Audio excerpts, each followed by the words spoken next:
Okay. Yo, what up? This is FSP episode number. What are we on here? 52. Wow, that's a year's worth of shows. 69. Finally, a year and a half Took of 2 podcast years. and a year. Yeah. And finally, we hit Yeah, episode 52. What's up, It's- everybody? Thanks for being here. Appreciate you all. You are absolutely amazing. See lots of awesome names already here hanging out in the chat. We're going to have a fun show today. We got a full panel as well. So this is going to be fun. We got some craziness going on Twitter today. Just absolute craziness going on. These journalists are driving me mad. And it's going to lead a lot of our conversations here. And we'll have some fun with that. But besides that, what's up to our amazing panel? We'll start with Jasper over here. What's up, Jasper? How you doing? Yo, going pretty good. I hopped back into the Destiny crack addiction. So been doing that. I bought Lightfall. That comes out tomorrow at lunchtime. So that's what I'll be jumping into, I guess. And I've been trying to watch a 4-hour video to recap the entire story. So I've been kind of starting and stopping that today. Right on. I said I would play Destiny with you. So at some point, I did set it to reinstall. So at some point, I'll hop in. Yeah, I downloaded it on my Xbox last night, which was like 128 gigs. And then today I got on there's a 108 gig update. So you probably have another update. Are you serious? Wow. Yeah. Is it because Lightfall came out? Did you buy Lightfall? Yeah, I bought it. How much is it for the content? 50 is the cheapest you can get it. Okay. It's probably not worth it. I'll think yeah, it's probably not worth it for you. But like, if I don't buy that, is I'll there play still with somebody? So plenty maybe to I'll do? get it. I think Like- you can still play the story content. I'm not too sure. I think what you get when you buy it is like able to get the weapons or some shit. I'm not too sure how it works now. Somebody that's a Destiny aficionado, please explain this stuff to me in the chat, because for everything I always hear about Destiny is like they remove content and they replace it with this other content, and I just like I get confused about how do I get the biggest, most full experience, like because I never finished the main campaign to begin with. Buy it on PlayStation. So oh gosh, it's like I think you lose. I think you lose out on some of the strikes, and then if you don't buy the content, you only get the free season track instead of the paid season track stuff. Right. Yeah. Okay. Yasu Malaga. Teganete Tinita. Okay, yeah. Shout out to Decado. Hit us up with 5 gifted memberships. Yeah. So shout out to Woo. the speculators here that got gifted memberships there. I appreciate you all. You all rock. And shout out to all the members who already been channel members. Shout out to everybody who just stops by, just to chat. Anybody who watches it after the fact. If you hit the like button, share it out, subscribe to the channel. Greatly appreciate it. It helps people find us and what we got going on here. Psycho, what's up, man? How you doing?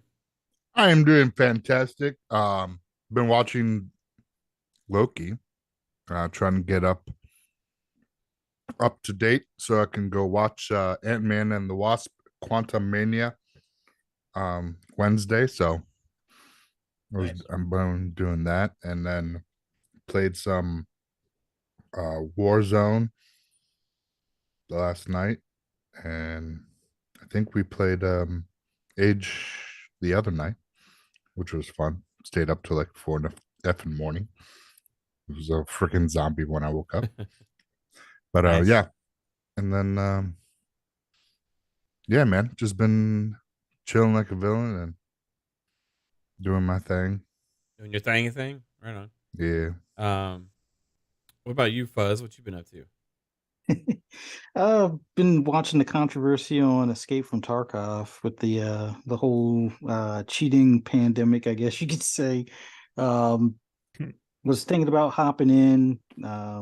One of my sons used to be into it big time, and well, they're banned from their gaming rig. So I was like, I think I'll hop in. And Can you explain this controversy to me? all right, so think of the Dark Zone, but more punishing. Okay. And apparently a lot of people are using like the ESP so you can kind of see through walls. There's probably more cheats out there, but this Tarkov YouTuber was using that ESP to see other players, and he would do like before, if you would do the wiggle in front of another player, it was like, hey, peace, don't shoot me, don't kill me. I'm just here to do like a, like Whatever, a yeah. mission or something like that. And that was like the, unspoken communication. Well, now the cheaters use that wiggle, like because you can see through walls, you're already pretty much locked on or targeting the person that you technically shouldn't be able to see. And then you see them wiggle because you see the little exoskeleton or a stick figure skeleton.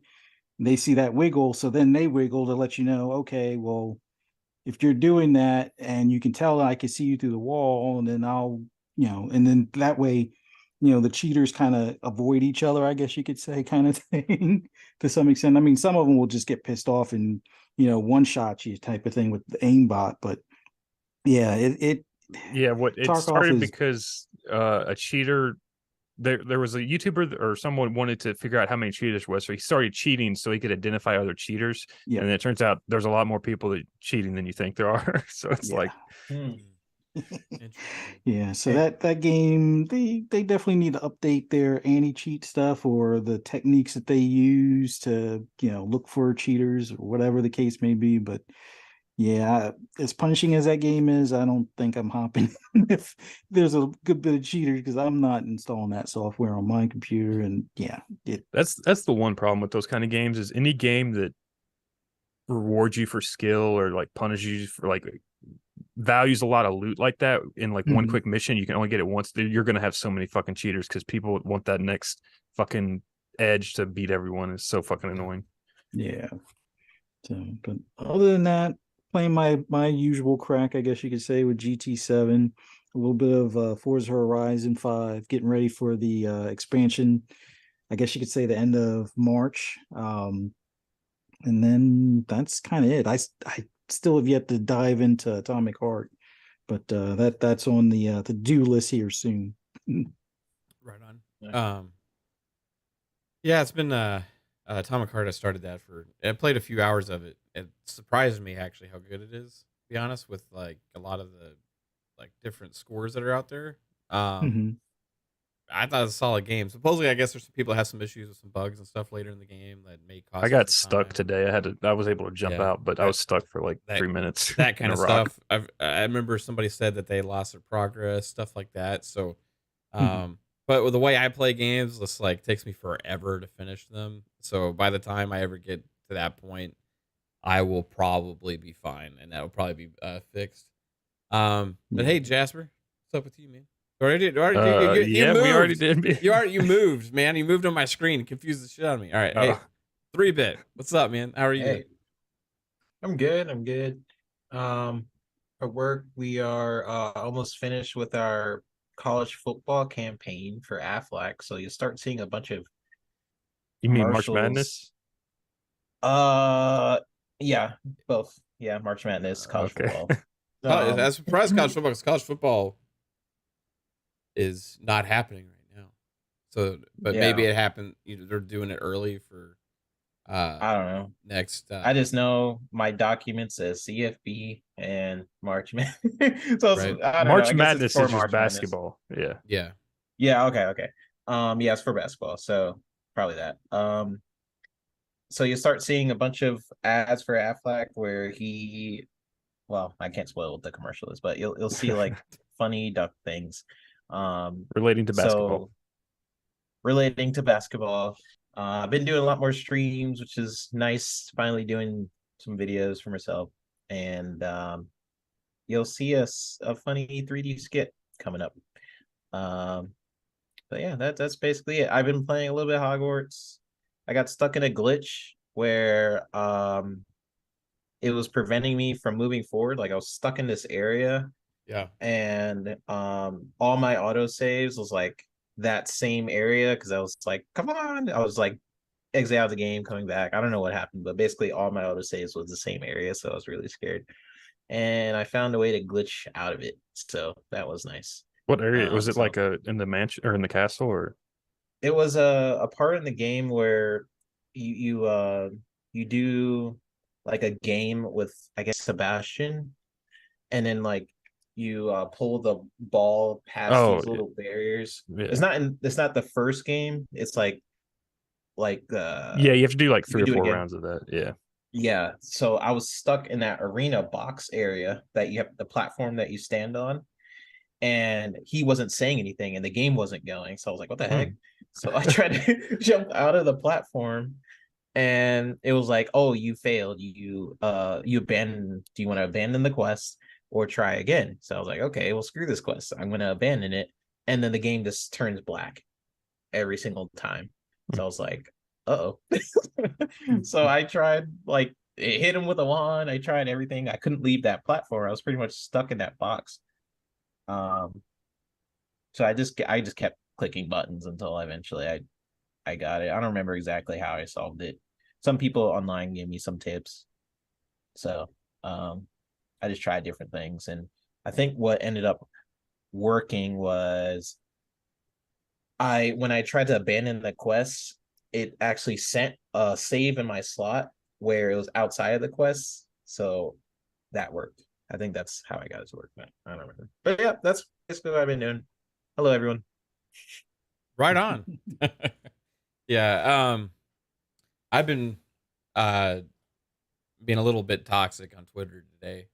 Yeah, I saw you call out a journalist and you got blocked and you're like, yeah. You know, like sometimes these things just kind of start to annoy you. You know what I mean? Like, here's the thing: people have their opinions. People have the right to their opinions. Then you see these journalists writing these articles or commenting on stuff, you know, and it's like no matter what Xbox does ever, there's always a way of trying to twist things or word things or put doubt out there to try and twist the knife against Xbox, right? No matter what it is, you know? And I think we've seen an increasing amount of this stuff since this ABK deal seems more and more likely like it's probably going to go through at the end of the day. Today came out some reports about potentially, you know, Microsoft's willing to put all of the ABK games on all platforms, and they have like documents written up. They're trying to go to all the different players out there and get everybody to sign, with the exception of maybe one or two may not. One of them obviously probably being Sony, because they're probably going to hold off, right? And in a way of trying to get enough ammunition to go forward to the CMA and say, look, everybody else is on the board in the industry. These guys are the only ones not okay with it, right? So they're just trying to build their case. And regardless of how you feel about all of the Call of Duty or ABK games in general coming to other platforms, potentially Sony or whatever, in my opinion, that's not really that big of a deal. Most of the games are multi-platform anyway, and have been for a long time. They were probably going to keep most of these games multi-plat anyway as well. Games like Diablo, Overwatch, Call of Duty,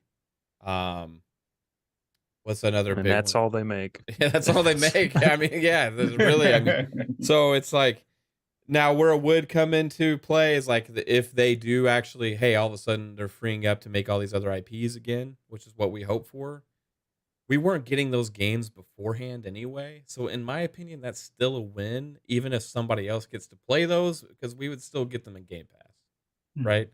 So for me, it's a win-win either way. I don't care if other people don't get to play something or if they do, right? I like, the more the merrier for me. I don't really Also, like 10 years really isn't that long of a time. Like, no. EA made 3 Star Wars games, and they had a 10-year deal. So the only people that really care about this is the most extreme, like fanboys or whatever, that really want to have that like fuck you Sony like ammunition, or that like bragging rights type stuff about these are our IPs versus your IPs and stuff. The only like thing that, like I'll right? say on that is, like, when you spend $70 billion to own something, you would think you'd be able to do whatever what the fuck you want with it. And Yes, it's like, I agree with that. Right. I mean, this whole thing about them even having to do all this is absolutely ridiculous. And it's just because of the way that these regulators are.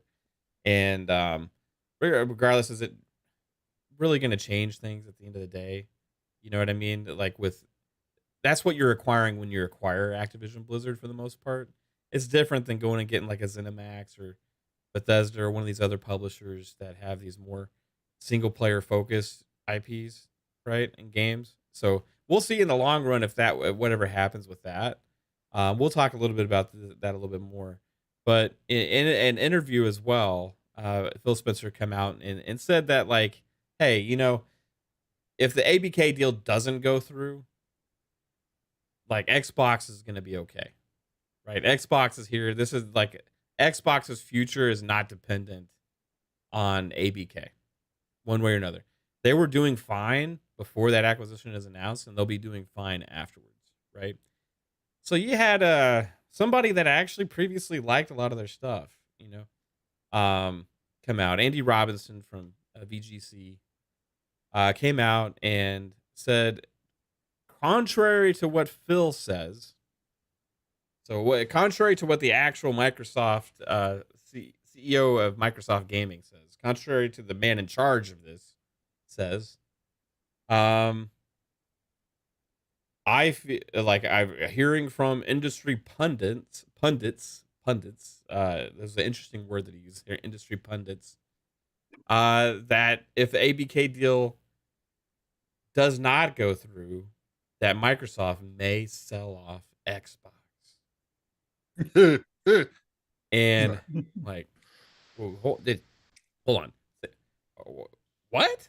Like, it just had to do a little double, triple, quadruple take. First, I wanted to make sure that his autocorrect didn't get the best of him, and idiots didn't get autocorrected to pundits. That was my first assumption. Oh, idiots changed to pundits, because that would have made sense. Industry idiots think that Microsoft might sell Xbox. But no, he actually defended that position several times, right? Then I had to go just double check my definition of pundits just to make sure that it was somebody that seemed a credible source. But, because maybe I was wrong and pundits meant, moron, or pundits meant Sony fanboy, or pundits meant ill-advised individual, or pundits meant something else. But no, I was correct. Pundits actually meant like somebody that's in the know and looked to for things. And I'm like, what's this guy saying, right? So then people call him out on this. People called him out on this, and he goes and doubles down on it, saying that his sources say, right, without giving any kind of. I don't expect him to reveal his sources, right? I see some people calling him out for that, but here's my issue, right? You're always going to find people with different weird ways of thinking or different ideas out there, right? You're always going to be able to find somebody that thinks Sony is going to sell PlayStation, or PlayStation might be doomed, right? Or that Nintendo may get out of the console market eventually, or whatever. Microsoft You're gonna just change like their entire company structure like 2 years ago to make Xbox a major part of it. Yes, they did. So we'll get into that okay. here. But we're gonna sell it. So Sorry. you will It makes more money, and you will always there's a lot of points with it. find Sorry. people that say things or think things, regardless, right? Now the issue here is a journalist writing for a gaming website actually putting the voice of rando conspiracy theorists out there as some kind of sensical thought process, right? In response to something that in contrast to what the actual CEO of Microsoft says.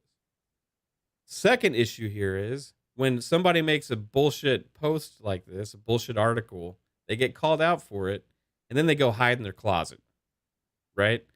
They go say, oh shit, I knew what I was doing. I stirred up the bee's nest because that's what I was trying to do. I got the attention I wanted. I got the clicks. I got everybody fired up. Now I'm going to go fucking hide in my closet here and let the doomsday scenario happen outside while I turtle shell here, right? And then he proceeds to block people and You wanna join the stuff turtle club? that disagree. And, I did call the guy dense. So I deserve to be blocked. I did say said respectfully, Andy, I didn't know you were this dense, right? Like, so there is, I did come after him a little bit. I maybe was trying to get blocked. I don't know. However, this kind of stuff After you has see that been stuff for so long, like so many times, like starting to reply kind of in a logic, like like here's point A, B, C. This is what Phil said. This is what Satya said. They've here's their roadmap for where they're going. You could say all that, and then they'll still like double down on their position. So like sometimes you got to be a little toxic. What, you Sometimes don't I don't trust know. their sources, the trust me bro sources? so. No. Let's get into why this is so asinine, right? Why this is so asinine. Why this is so ridiculous. Why this is the furthest thing, and why this lacks any form of credibility. Why it's a bullshit post. Why it's a biased post. Why it's an anti-Xbox post. Why it's trying to drive this narrative. Why it exposes more bias in the journalists in the gaming media, right? So first off, look back at the Xbox history, right? Like Jasper says, didn't they just rework their whole company within Microsoft to make Xbox a bigger part of it?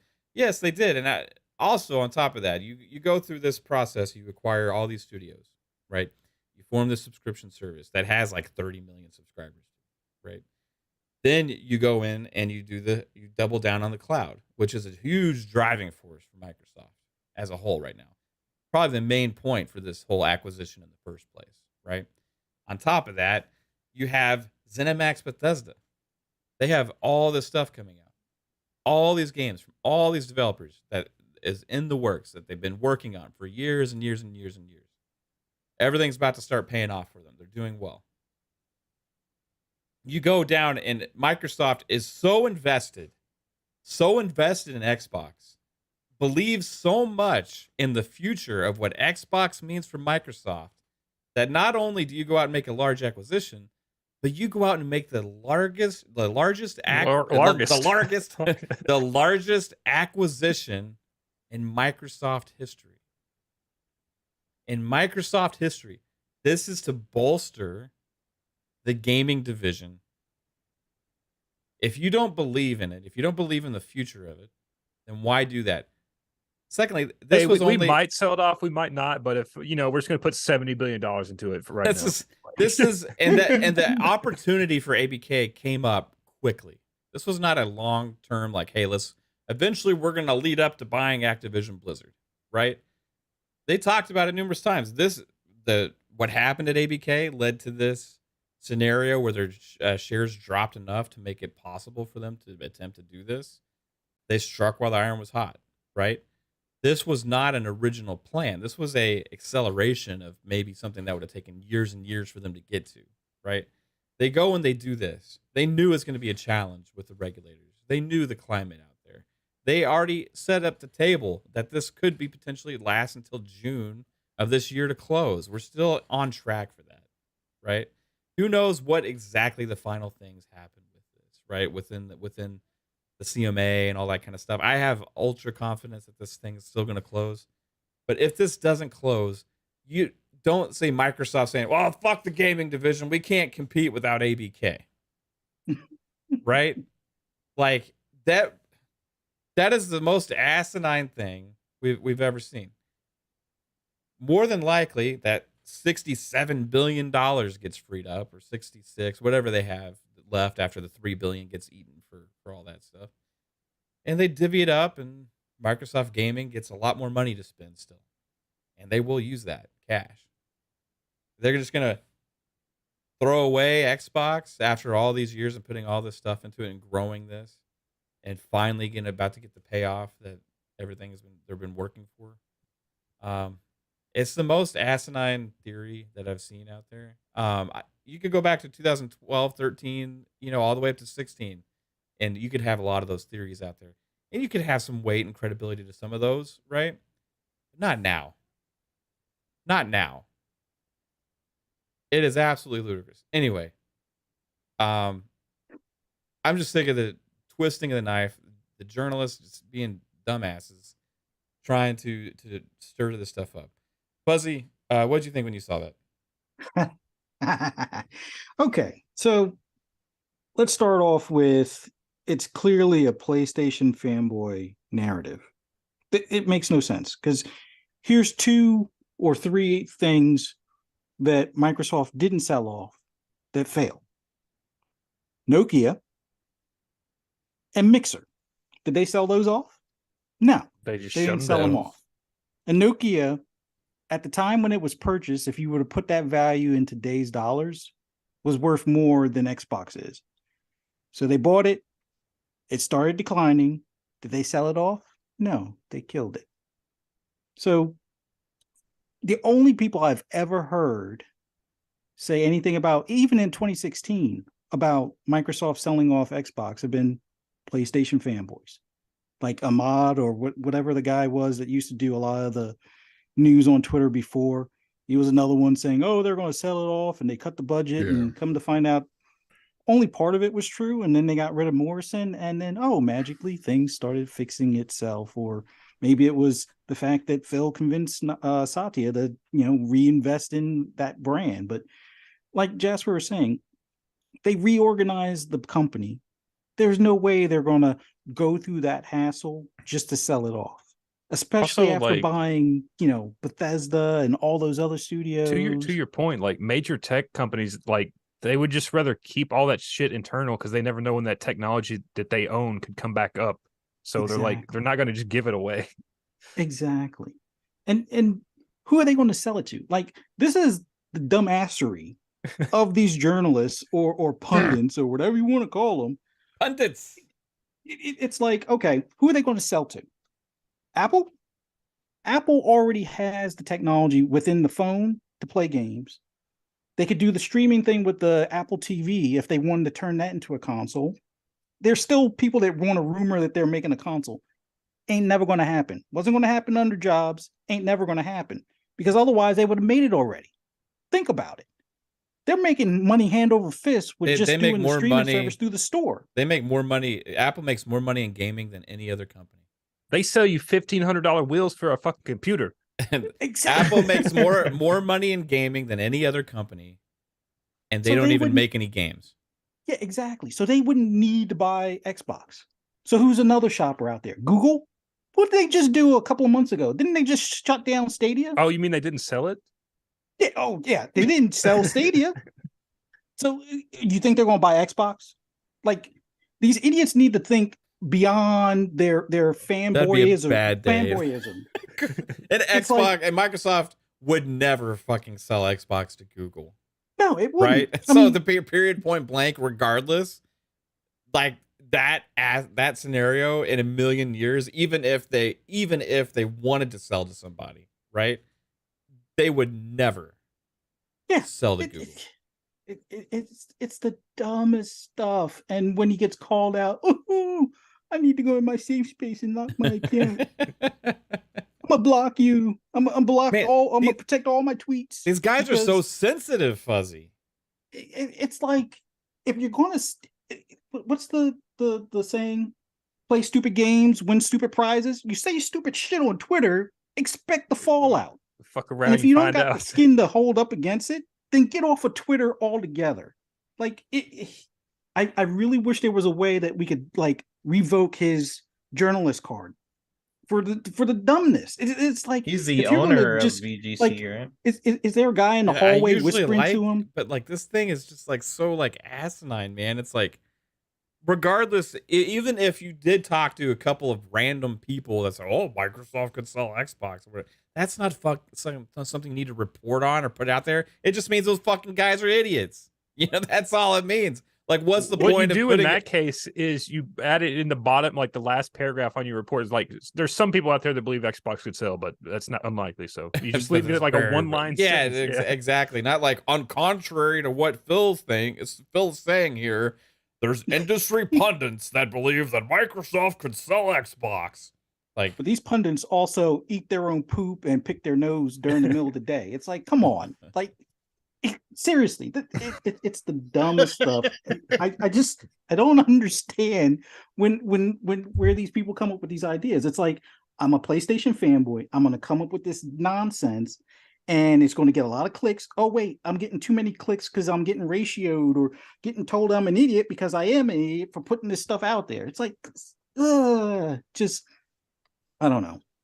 Preach it, Fuzzy. And if Preach he didn't go after like what Phil's comment was, I don't think like people would be like caring as much. But he's like trying to contrast what Phil Spencer just said in his interview. So he's like saying, "Well, Phil said this, but you know what? These other people out there that are just random people that are you have no clue who they are. Trust me, bro. These industry pundits, you got to trust me. These guys are huge. These guys are fucking huge, man. You have no idea how important they are. But man, let me tell you something. They disagree with Phil.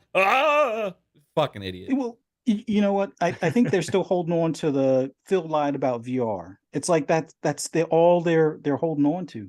That's the only thing that makes sense. It's like Phil didn't necessarily lie. He changed course because it's not the industry that people think it is. Like Tencent, your biggest company in gaming, size-wise, revenue-wise, the whole shebang. Tencent, what they do, they killed all of their plans for VR. That should tell you something. If they're the biggest in gaming, and they're Facebook not just doing lost VR $20 billion in it. And that's something too. Microsoft wouldn't sell Xbox to Tencent either. You couldn't sell it to Tencent because then the Biden administration would probably be like, nope, can't do it. Because you see the whole thing between us and China now with the trade war on they'd chips. hand it to him in that case. So, oh my God, these pundits and journalists that, I should say just PS only fans that pose as journalists. And I'm Is that a subscription website? Yeah, I'm quoting these. That's going to be how I refer to them from now on. If they're not a real journalist where they actually do research or come up with sensible stuff and not just pull stuff out of their ass because their favorite box might be in jeopardy, or at least they foresee it that way or whatever, they're a PS only fan. Just get behind that paywall with your little protected tweets and speak out into your echo chamber verse. Curious who the pundits are. Like, is it like Jeff Keighley? Is it Jim Ryan? Like who are these people that actually think Colin Moriarty? Yes, Colin Moriarty. Randall Thor posted one of the definite pundits, Jim Ryan. Yeah, he's like, I got a picture of him, and it's Jim Ryan. Like who is it? Because the only two people's opinions that really matter to me right now is Phil Spencer and Satya Nadella. Yeah, pretty much. Yeah. Like, here's the thing that I'm kind of looking forward to and not looking forward to at the same time, because the meltdowns on Twitter are going to be fantastically annoying at the same time. When this deal goes through, watch how many people just lose their shit. I can't wait for that, dude. I can't give it 2 days, and then some new fucking trailer will come out and be like, "Oh my God, Xbox ain't getting this exclusive. Fuck you guys." It's like, well, no, they'll go back to the Series S is a potato, or batteries in a controller, because they can't possibly cheer on anything Xbox. It's like, oh, what can we nitpick now? We don't need marketing rights. You can have your marketing rights. We're still going to play COD on our PlayStation, where we have fucking a built-in battery. When haptic feedback, our bullets matter more. This is the kind of shit you're going to get, right? When they're fighting so hard to not allow the deal to go through, and Microsoft has been telling them all along, you're still going to get to play the fucking game, you morons. Microsoft's been saying this the entire time. Hey, people, relax. You're gonna get to play the game. We just can't say perpetuity because that's impossible. That doesn't happen. I explained on a stream last night why that's just fucking so stupid. However, they're saying 10 years at least, and they would do it even if you didn't sign a 10-year licensing agreement. They would still want to put the game on PlayStation. Yeah, because they want your money. They want your money. Like that's the plan with ABK all along. That's what they've been saying. They're signing up contracts to send to everybody. Like, who knows who all's going to get that 10-year deal right now? So I heard from some pundits that Microsoft's secret plan is to actually take Call of Duty and make it exclusive on their own platform. So and make it worse and charge more. It's just like you're gonna get the games, guys. Like, why are you parity? Mav. Oh, what about the price? You're afraid that these games are going to be $80-$90 on a Nintendo Switch when they look like half as good or the quarter. That's what I said. Yeah. Well, you're a moron too, and I know who wrote. I know who wrote that tweet. That was Keely there, and that's why I think he could be one of the pundits, because I'm trying to look at people that have weird ass bad questions and opinions, and he's right up on the list, right? So maybe it could be him. I don't know. Gonna look at Keely's Twitter night and find out he's blocked. I still would like to co-stream the Game Awards. Anyway, besides that, the freaking ridiculousness that's out there from a lot of this shit is just like, it's so getting so old, and it's coming from these like journalists that you would think know better, right? You would assume so. A lot of these journalists are really. Would you think that because Jason Schreier's been in the industry like 20 fucking years and he's an idiot?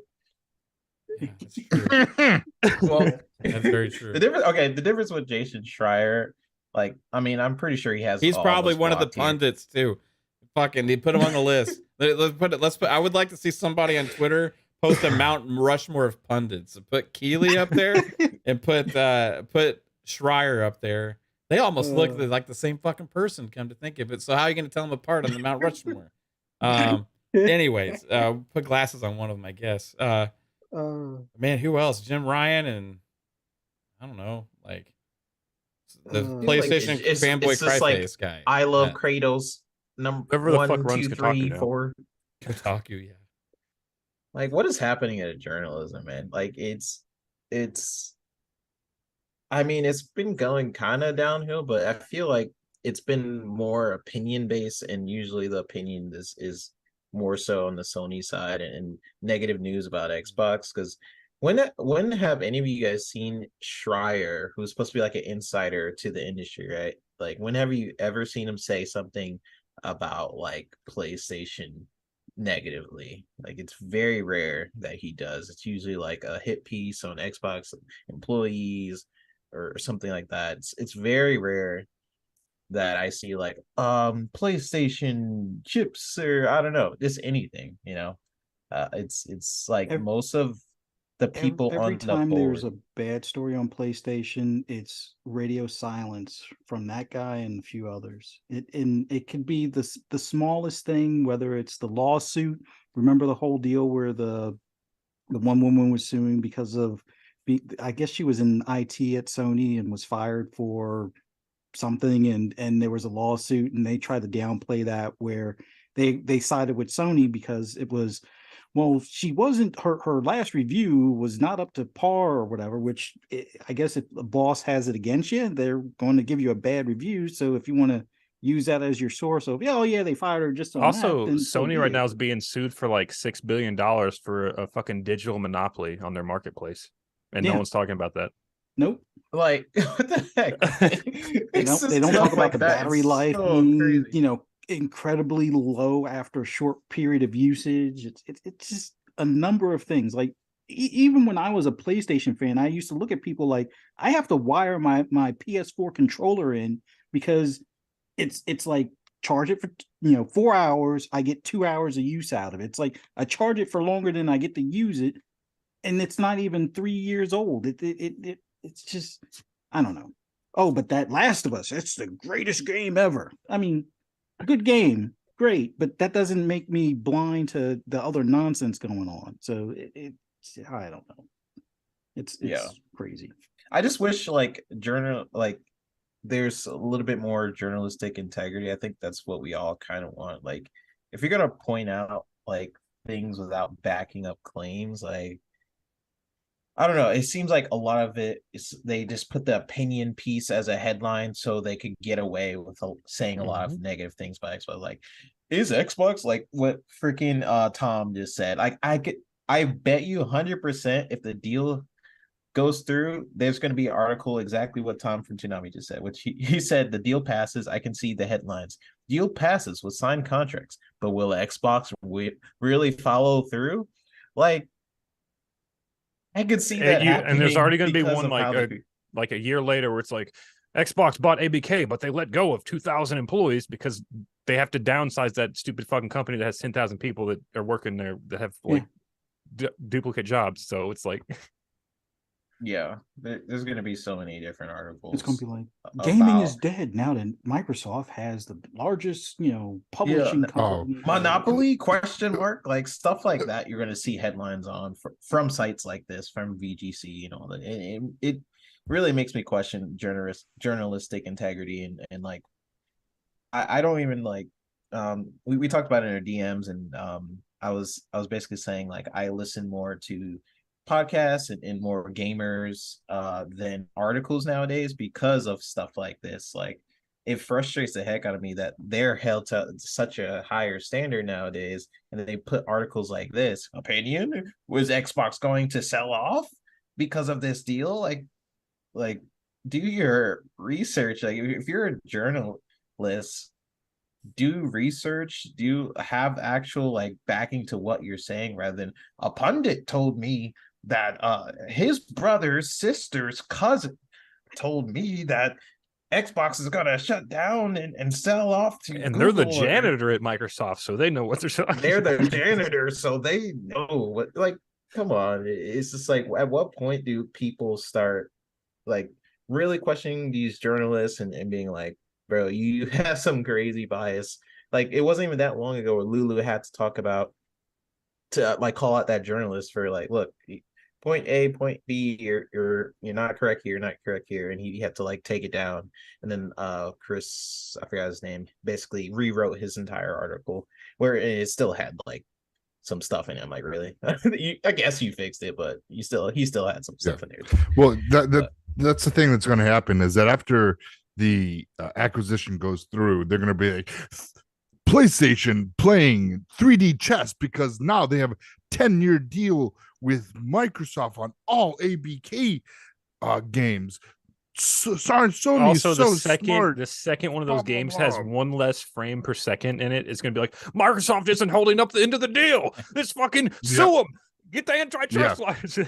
Like they're not making it equal, right, even though it's the PS5 is less powerful and the 360 is very capable with all the tools, but 360. It's we're going back in time. Let's go. Well, why not? The 360 is more powerful than the PS5. How about that? No, I'm just kidding. Just kidding, folks. It's not. But no, the Series S is equal to PS5, so that's not true. I know, but it's gonna trigger a Sony fanboy somewhere. That's it's as factual as the pundits take. Exactly. See, I could be a journalist too. I just need to get the Chat GPT and start writing for you would actually have more correct information if you use that. Oh, that's true. I'll just have to put false information in so I can be on par with the rest of my journalist brethren over there. Like, I bet you it's if you Psycho, if you went undercover, like I feel like this will be a really interesting like documentary. You go undercover, get hired for a gaming website and just start writing like pieces that are absolutely ridiculous and just see what happens. See how people are like, see, look at this article. Psycho said that the Xbox is going to die, and like they'll make him the editor in 2 weeks. And make sure you always say it's from Industry Pundits is the source. Okay. Yeah. No, that's my journalist name. I am Pundit, Industry Pundit. Jamie Pundit. Oh my God! Is the gaming industry pundit? Is somebody claim that your alias name is going to be Tim Bryan? Tim Bryan. That sounds like a journalist name. We need to make. I'm gonna. I shouldn't have put that out there. I want to go make the Twitter handle Game Industry Pundit. Just start adding people, being like, Microsoft's gonna sell Xbox. Microsoft's gonna sell Xbox. Anyway. So Andy Pye will follow you and be like, hey, here's my source. He's making some good points. Here's a super tweet. I mean, there's people that have concerns over ABK. I get that. That's fine, right? Mm-hmm. But I haven't actually seen any valid concerns yet. So the issues are the narratives that get pushed are purely being like parroted from Sony's side, and the level of concern being put out there about the acquisition in general is always facing Microsoft as like this big evil corporation company trying to like take over the gaming industry by blocking out competition and forcing everything into their models and stuff like this. Isn't that what drives competition? It's not like I've seen even like somebody like Christopher Dring on Twitter, who writes for GameIndustry.biz. See, like it's normal for people to worry about big corporations buying smaller, Isn't small, that the guy small. that just got called out by Lulu? Yes, by small businesses, by acquiring small businesses. And I'm like, the fuck is where's the small businesses? Like, there's no mom and pop shops here in this thing, right? Like, Microsoft's acquiring Activision Blizzard for $70 billion, right? It's not Mary Jane's gaming company. You know what I mean? It's like, what Also, the fuck like, look at Vampire Survivors. That came out. That's like a couple people. Among Us, like all these. There's so many situations where there's like one or two people going up against Activision Blizzard right now, and nobody says anything when they do buy the small companies, right? Like, so their argument about acquiring small businesses is completely stupid because that's not what this is. This is big business, right? A big business acquiring another big business. Secondly, if you're trying to say, well, it harms small businesses, which is I've seen that argument in there. Who the fuck is like? Sony is the one crying. Are they a small business now? Are they members of the SBA, the Small Business Administration? Like what? With the $20 investing budget, we're a small business. This Jim Ryan running out of his like little office, like, oh, you know, trying to make ends meet right now. Got to get my 1099 from Sony so I can. Like, I mean, come on, that's not what fucking's going on here. You know, they're selling their TVs with Girl Scout cookies. I mean, come on, they're a small business. Like this. It's just so like asinine, like the concern. I'm so worried about Sony. And you know what? I'm also concerned about Microsoft because, you know, if this deal doesn't go through, they're going to sell Xbox. And it's a doomsday scenario for Xbox either way. Not that I played that anyway, so it doesn't really matter to me. It's like, it just, exactly. I only use it for Netflix. Come on. Like, it's crazy. I get when people have legitimate concerns. Okay, well, is it going to affect the subscription service pricing where they have complete dominance over what the pricing model for subscription services are going to be? Well, probably so, because guess what? There's not another competitor that's even tried to go against Microsoft in this avenue yet. Luna's starting to try some. PlayStation's finally getting some of their games into their service a little bit better, but nobody has tried a one-to-one to Game Pass yet. And you can say, well, Microsoft, you know, they just went all in on it and just did all this stuff. It didn't start out that way with Game Pass. They grew into this now, right? Like, they started out with getting subs over time and getting subs over time and going and getting bigger and Naturally, better. And the more organically, and the more subs they have, the more money they're putting back into it and getting better deals and bigger games. It's growing, right? It's like a snowball. You know, you start it, you keep growing it, and it gets bigger and bigger and bigger. And that's what we always thought was going to happen with Game Pass. And even them, they say Game Pass is not going to take over the entire way that Microsoft does business, right? It's not like the only thing. They say it's not even going to be the primary way that people access games on the ecosystem. So even those concerns. And then you go double down to like, well, we're going to provide these games to NVIDIA. We're going to provide these games to this and that and all that stuff. So it's like, okay, well, that's not a concern there, really. So what's left? It's just Sony. All that's left is them worried about Sony, and it's like when Sony's so far ahead in the game, right? Like with market share and with amount of consoles, because that's what counts, right? In the marketplace and all this stuff. How are you going to go out there and put that Sony's doomed if this deal goes through, right? Like, if you want to write an article that based on the way you're all acting. Write an article that says Sony's going to sell PlayStation if the ABK deal goes through, because that's the energy you guys are trying to put out there, right? You're trying to act like PlayStation can't compete without Call of Duty marketing rights. And that's the most stupid argument that's all through this whole process. And that's all that's on the line. They just marketed Hogwarts, and that's the biggest selling game this year. 12 million copies in 2 weeks. Mm-hmm. They can compete. It's that is literally that's all on the line. All that's on the line for Sony. It's 10 What happened? years lack of marketing rights for Call of Duty right now. What happened to all the PlayStation guys that were like, "Oh, I'm not buying this Call of Duty. They gave up. I'll on, never. They gave up on It's these no longer narratives. good. I'm not going to play Call of It's Duty the anymore." highest rated game on PlayStation. So that went out the door the moment it came out. Like, So now Minecraft's not going to count and Call of Duty's not going to count. Then it's just like games just are not going to count anymore. Yeah, and people, Because and people that don't think that Microsoft built Game Pass over time, go back if you in time and think about what was in there, like when it started. It was nothing like it is today.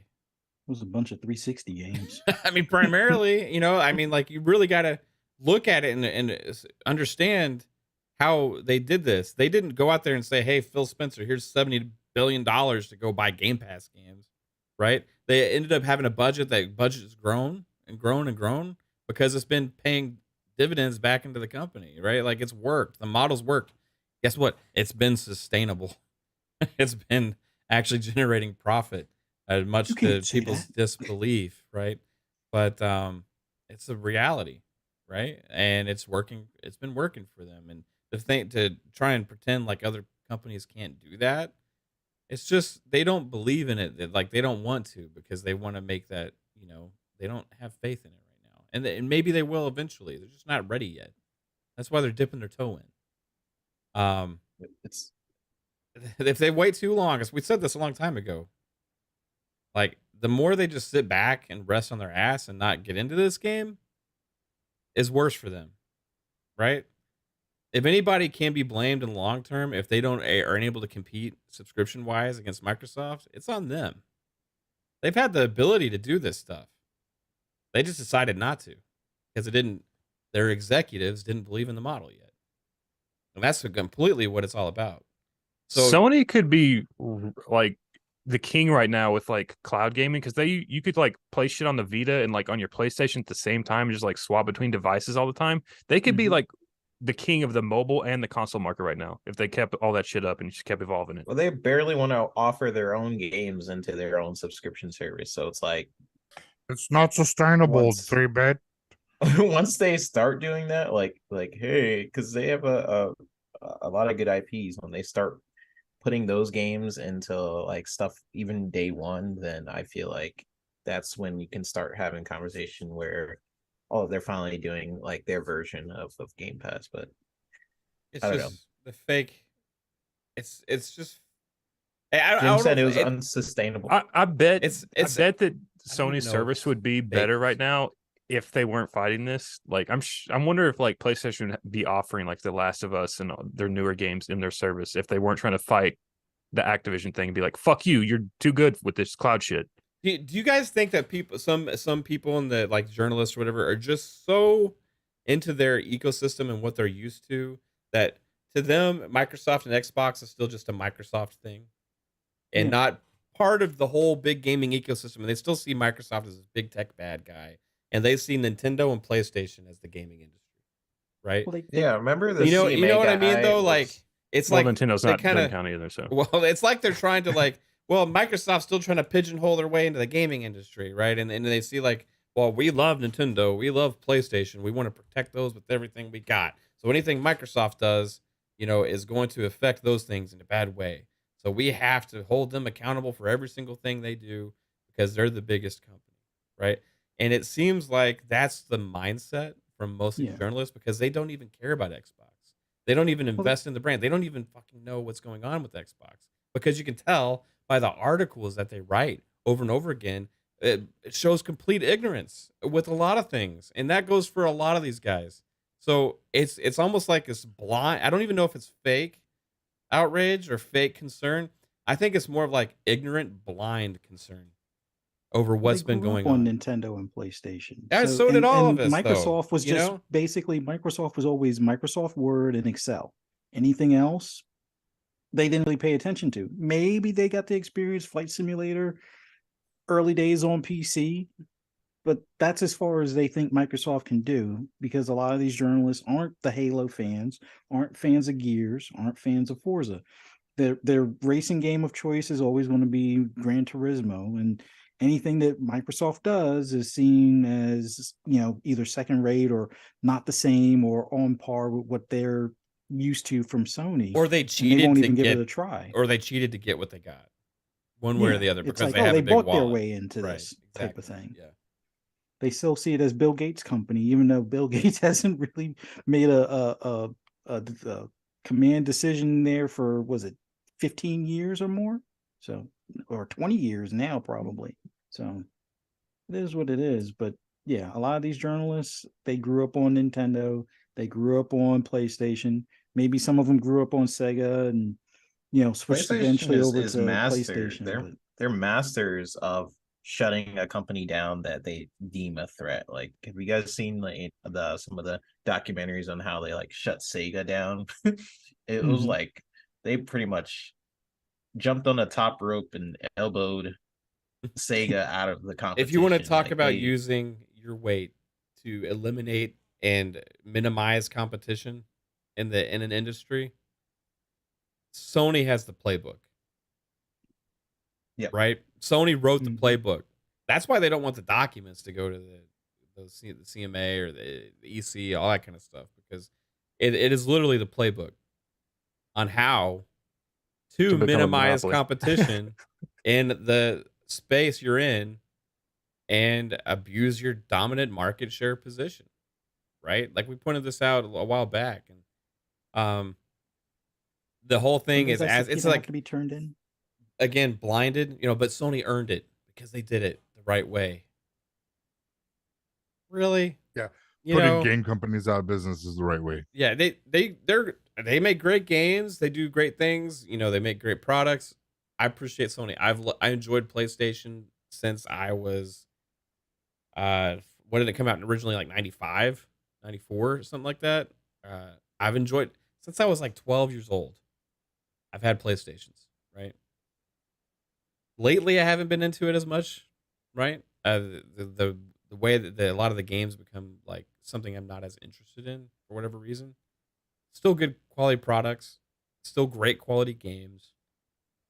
They've deserved a place in the industry, right? They deserve a lot of things, right?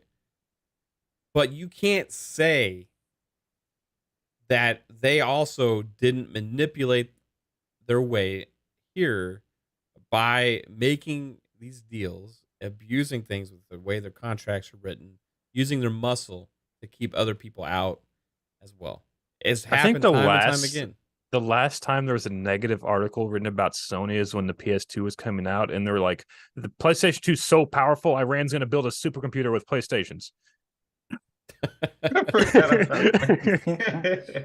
Well, there was also the server shut down during the end of the PS3 era when they got hacked. Where everybody got hacked. That's all those different. That's all I can remember as far as bad PS stories. Yeah, and anytime there is something that people complain about, it's just excuses or whatever. It's like, it's like I'm getting so sick of it, and it's not even so much about them. It's just like, it's just the polar opposite attention that's given to Xbox and twisting of the knife, making excuses why they can't be successful, shouldn't be successful, why they're doomed or this or that.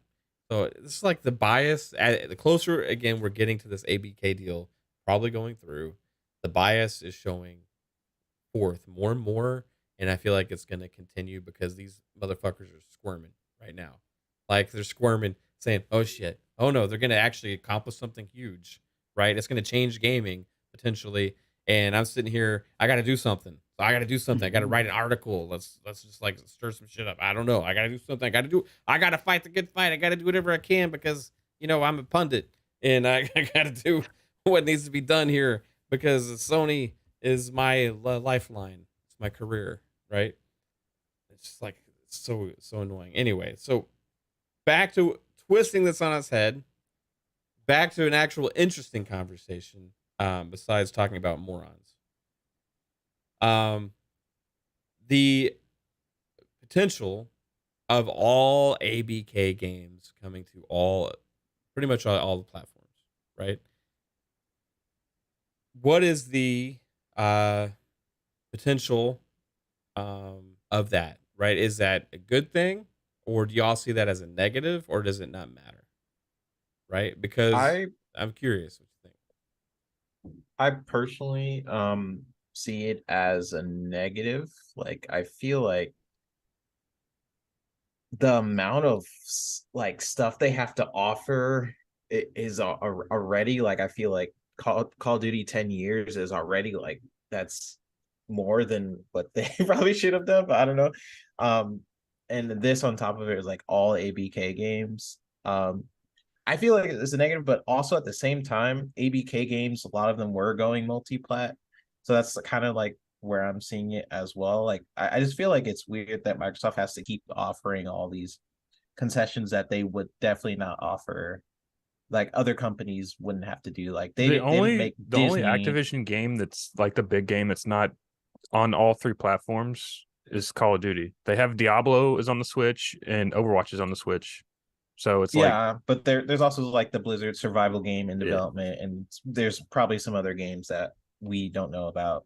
So I was thinking about those, but like it's weird because when you think about the purchase for Disney, for example, they are not forcing Disney, like you have to put Mandalorian on Netflix, you know, you have to put it on Amazon Prime. So I understand this is a sort of different situation, but it's crazy that these regulators, like they feel like they have to appease these regulators to the point where all of your IP that you bought for $70 billion, you have to put all of these different IPs on other platforms, like your entire library. Like to me, that's just, but I understand that at the end of the day, they want these games in Game Pass. That's their end goal, no matter how it gets there. But it's just like, dang, like if any other company did, I can't really see them having to offer this. But I feel like there's such a huge bias for Xbox, and they've been using so many talking points from Sony that they feel like they have to offer all of the library. It's kind of crazy. But again, most ABK games were going to be multi-platform anyways. Call of Duty, Overwatch, like Jasper was saying. What was the last exclusive? I can't even think of an exclusive ABK game to begin with.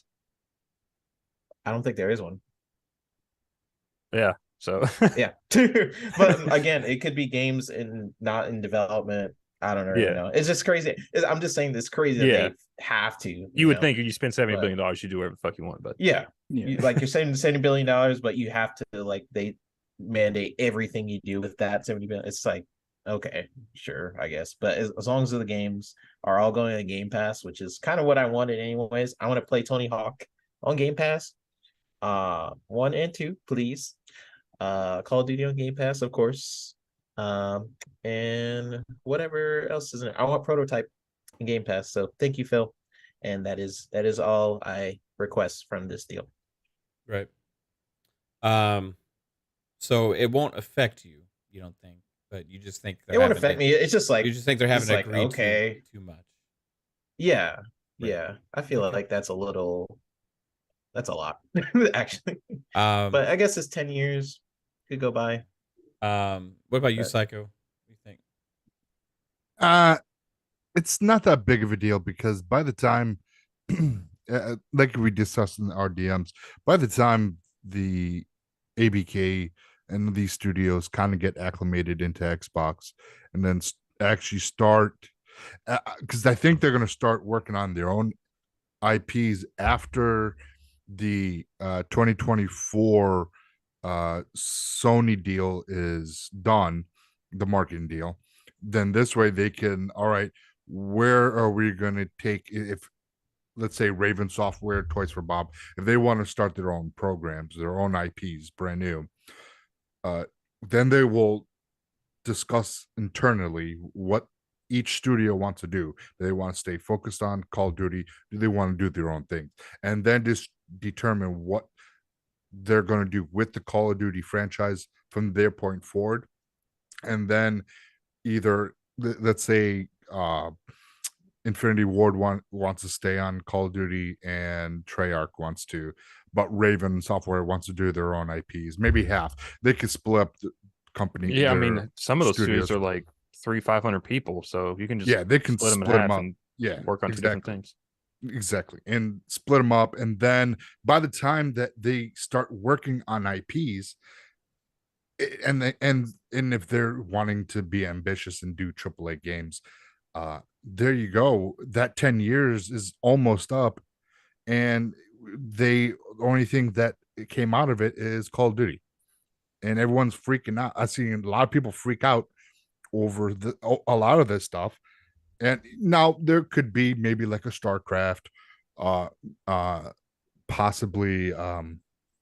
I don't see World of Warcraft coming over the console anytime soon, or so maybe like a StarCraft, but that's on PC. So a lot of the Blizzard type games are on PCs. So you don't see them coming over to console. Now console games, like I said, probably just Call of Duty and maybe something else, and that's it out of the thing. And they're like, hey, we held up our bargain. We didn't say that. I mean, that's all Activision is doing right now is Call of Duty. And then you got Blizzard, and King is mobile.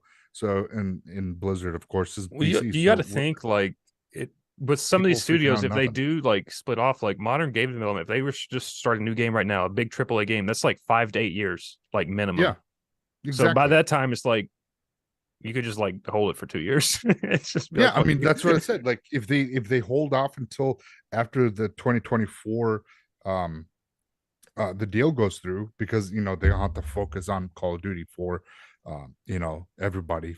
So then for this year's Call of Duty and possibly whatever comes out next year, those will still come out. But then after that, they could do the 2-3 year cycle that they were mentioning about, and then they might get maybe 2 more out, two Call of Duties, and that's the only thing they're gonna get.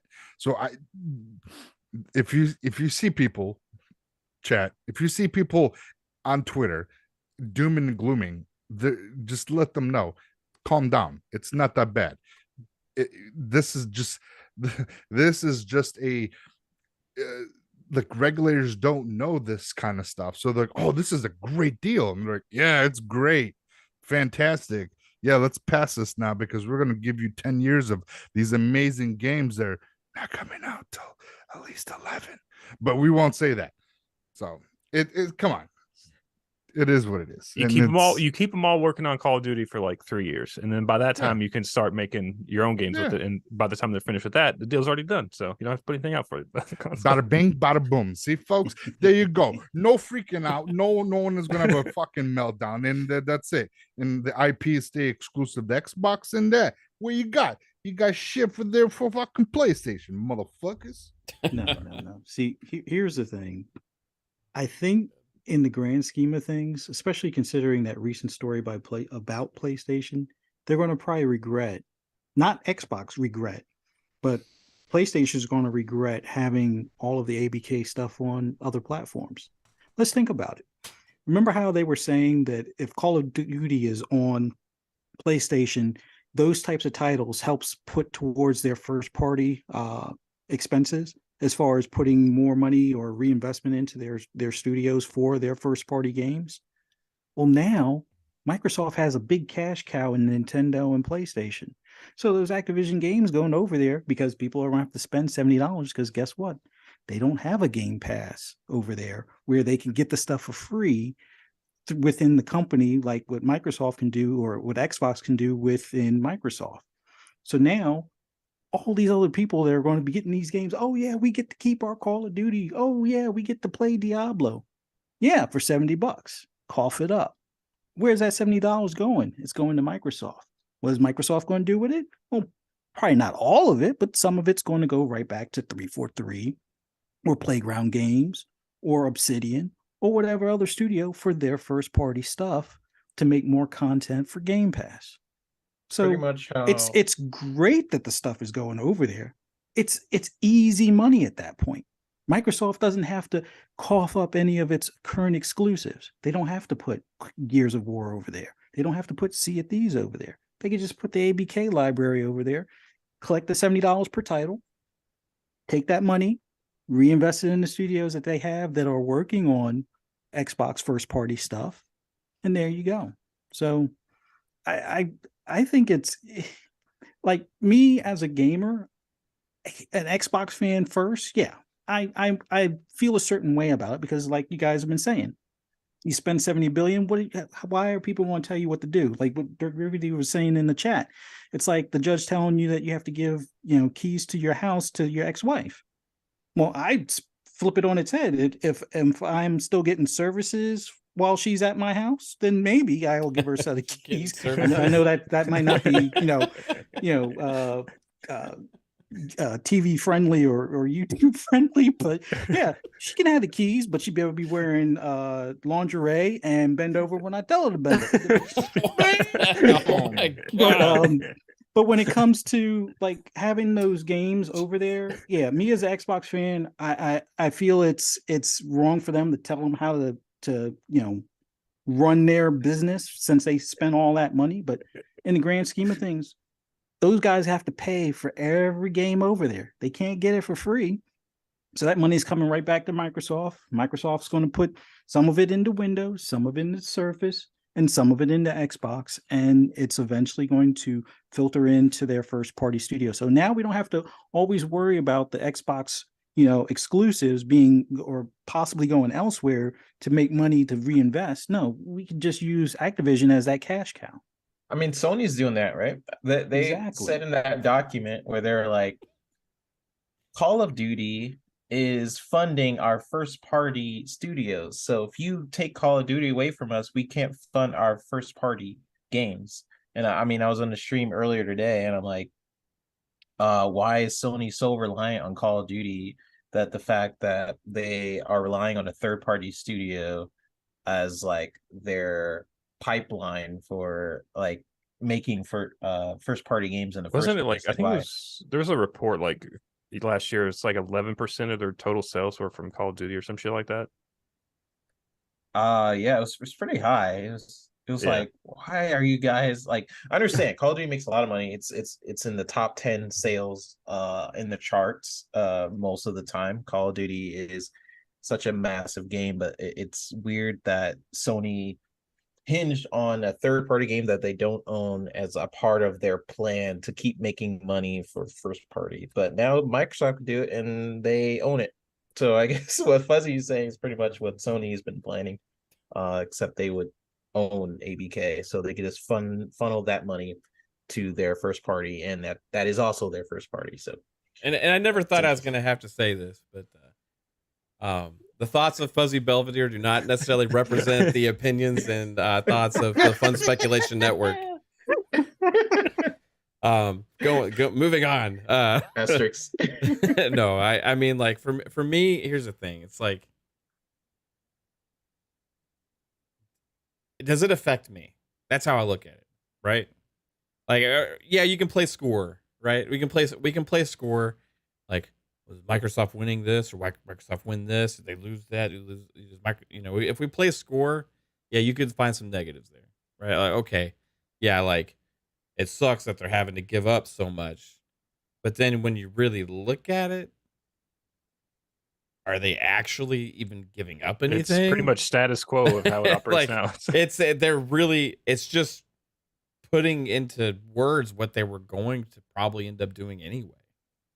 So for me, it's like, I look at it as like chess move, checkmate Microsoft, because like we said a long time ago, when the only argument became Call of Duty and its availability and this kind of stuff, and like the availability of the games like on other platforms or whatever, I was like, that's checkmate. They were going to do that anyway. So they've been playing this game all along, knowing and trying to force it into this pigeonhole problem that they can easily solve. And that's where they're at. And that's what the conversation was started by Sony a long time ago. And you can go back and watch our old shows, but we said that whenever they made the argument, the CMA raised the big stink about it, right? And remember the emoji tweets and all that stuff, and everybody's like freaking out. Oh, this deal's gonna get blocked, and I'm like, looked at him like, this is good. They're making the whole thing about fucking Call of Duty and these just games being on PlayStation. That's like a given. I mean, Like, it all just depends on how unbiased the actual government people are. right. So when That's it what it comes down to. comes down to the end, we said back then, they're just going to play this game all the way through, and then they're going to say that they're going to put the games on those and all the platforms, and then that's the checkmate. Like, so when everybody was concerned about that stuff, I was like, well, that's what Microsoft wanted, because that was the thing that there was going to be easiest to give up. So anybody really acting like there's like scores here or not? I mean, I feel like this was chess moves made by Microsoft all along, and Sony was playing this game that Microsoft ended up winning, because at the end of the day, they just want this deal to get done. They just wanted this deal to close, and these Diablos and the Call of Duties and these games like this, like Overwatch, they're gonna stay multi-platform. They always were. So when I look at it, like, how does it affect me? I just don't spend $70 for Call of Duty every year. Don't exactly. I can get those games in Game Pass. I get them in the cloud. I get to play them in more places. Also, I'm going to have the benefit of cross buy, probably between PC and console, and I'm also going to be able to have cross save, cross progression, and guess what? They're going to be in Game Pass, so I don't even have to buy them. And that's my benefit. So if I say, is Xbox giving up too much? I'm saying Xbox is just doing what they're always were going to do in the first place. So no, they just got it to the point where that's what it became all about. And if that's what it's all about, that was a win from the start. All this worrying and all this stuff was just always just leading down to this, which was going to be a given. It just seemed like things going to happen. I want to read where this this information came from, right? So this was via IDOS, who's been informing people, because he's got, I guess, whatever connections between the CMA or EC or whatever. And Post Up has been using him as a informational thing on all of his tweets, and IDOS has a Twitter account, a Reddit account. So he posts things on there. There was a website, equityreport.co.uk or whatever, that does like an analysis on this kind of stuff, right? They have connections to lawyers involved with these things, and opinions on the lawyers that are watching this and stuff, right? So going to this equityreport.co.uk article, says lawyers are cautiously optimistic over outcome of Microsoft's Activision Blizzard's EC merger, right? So this is regarding the EC side. Okay, so in this article, credit to IDOS, because this is a paid for website, but he goes through and he actually lists the bullet points. Okay, one lawyer following the case noted that the EC accepted similar remedies last year in Meta's acquisition of Customer. This lawyer also expects way more opposition from the CEA, who left the door fairly open. So a second Brussels-based lawyer believes that the remedies offered by Microsoft will be enough for the EC, noting that the timeline of the EU investigation is almost in step with the CMA. The CMA is looking at a theory of harm that the EC has already dismissed, so there are some differences on the substance, but I would be surprised if the final decisions are fundamentally inconsistent. Also, they said it looks like the EC is only worried about competition being reduced in the markets for the distribution of console PC games and PC operating systems. Nothing about cloud gaming. They go on to say the same second lawyer dismisses the concerns regarding COD because recent acquisitions in the audio-visual sector, like the 21st Century Fox, didn't focus on single money-spending franchises, right? You don't focus on the IP, basically. Like, that's just dumb. Like, it's not like it's just weird. Like, Jasper made this point a long time ago. It's like you just don't focus on an IP. Like that's just weird. Okay. Also, Google. Well, it also says, okay, sorry. The second lawyer also says that Microsoft is offering provisions ensuring that Sony gets the game at a discount of the Microsoft price. And I don't know what that necessarily means, but in any new version of the game at the same time as Microsoft. So they're offering, I guess, price and release parity, right? So there's not going to be any like exclusive release windows or whatever. And it's not going to be more on PlayStation. It says Google raised concerns again about the merger creating a very Windows-centric environment and developers having to write for Windows. This lawyer believes that the EC has already decided that this current concern doesn't make any damn sense.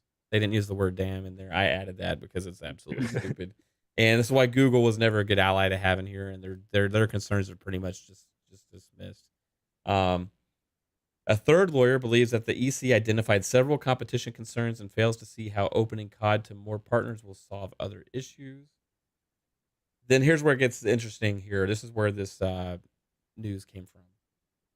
It looks like the MS-ABK will propose to the EC and likely the CMA an official package that will compromise the offer of a 10-year license for all ABK games. This remedy will be market tested as usual, and they expect the acceptance of the majority of the market with one or two exceptions. That shouldn't be enough to block the deal. That would go forward with a conditional clearance. So they are going to say that, yeah, the CMA is still the final boss, but it's starting to sound like the EC and China are going to approve the deal. It's also interesting that the EC maybe is not worried about cloud gaming. So, again, it seems like Microsoft is willing to propose to the EC and CMA about all ABK games, and that's where this came from. So we don't know if it's true. You take it with a grain of salt. However, in my opinion, it doesn't matter. These games are going to be multi-platform for the most part anyway. The only hopes about potential exclusives to begin with were going to be games that we probably never would have seen anyway. Games like stuff that High Moon can now make, or games that Toys for Bob may now make, or these other games that were always multi-platform to begin with anyway, because these were multi-platform developers. On Xbox, you're not losing anything. You're potentially still gaining more games by freeing up the developers, plus also getting the games in that ecosystem that we subscribe to as an Xbox Do you think customer. they offer the same concessions everywhere? Probably not, right? So these I think concessions the are EC is first, right? So they're going to propose to the CMA whatever the EC agrees to, right? And then if the CMA is like, no, we won't do it still, we need this, and then they'll still negotiate back and forth until they come to some kind of terms. Because I personally don't think the CMA wants to have a long, drawn-out appeal process and all this stuff, and potentially Microsoft look at other ways of still doing business. Well, I mean, I regarding would this. say that they probably are offering the same concessions because you're not going to just like add one and then take away one from another No, country. that's You're all going to yeah. going to make it the fucking same because like one country can only have this shit for like 15 years while the other one's like 10 years. Like that's kind of stupid. Just Yeah, make it all 15 years. They're just going to bring, I like I mean- said, like they're going to bring the same concession. They're going to Yeah. bring the same things that the EC agreed to, and then they'll see what the CMA says. Yeah. Right. But if like China doesn't have as much of a China's gonna issue approve with a this. concession, then why would they offer 10 years to China? Well, they Is No, what my it's- point is. whatever they have to agree to with the CMA and the EC is going to be what they do. Yeah. Right. I mean, Like across the board. Yes. because you're not going to just like make a Isolate. game But I just see for deals like China. that. You know how like what I'm thinking about like is like certain shows only available to certain platforms for certain countries, but it's not like in America. So that's kind of what I'm thinking about. Like They don't maybe want to have that for- situation, but right? they don't. Okay, But that makes they're sense. willing. They'd be willing to probably in China, right? Like, but I think China's going to approve the deal anyway. But like, if it was like the UK, like they don't want to isolate the UK consumer. They don't want to Also, I isolate the think EU consumer. I think Blizzard just pulled out of China, so it's like Yeah. they don't have anything there anyway. So I really feel like they're just going to try and get this done. That's going to affect that because their biggest Xbox's biggest markets are the US, Europe, and the UK, right? That's where their games sell the most, right? They don't sell hardly in the East. The people don't buy the games as much over in the East and places like Japan and stuff like that. But none of those, none of them had any issues. But China is still gonna, like they said, probably gonna approve it. But a lot of other countries have already approved it. It's just coming down to the processes of the three primary ones that always were going to be the primary ones, was the FTC, the CMA, and the EC. Right? I'm like least worried about the FTC considering their track FTC is record. It's really about they're going to agree to concessions because they know they're going to lose in court, and if they don't, they're going to lose in court. So it doesn't really matter, right? Like the FTC is just fucked either way, right?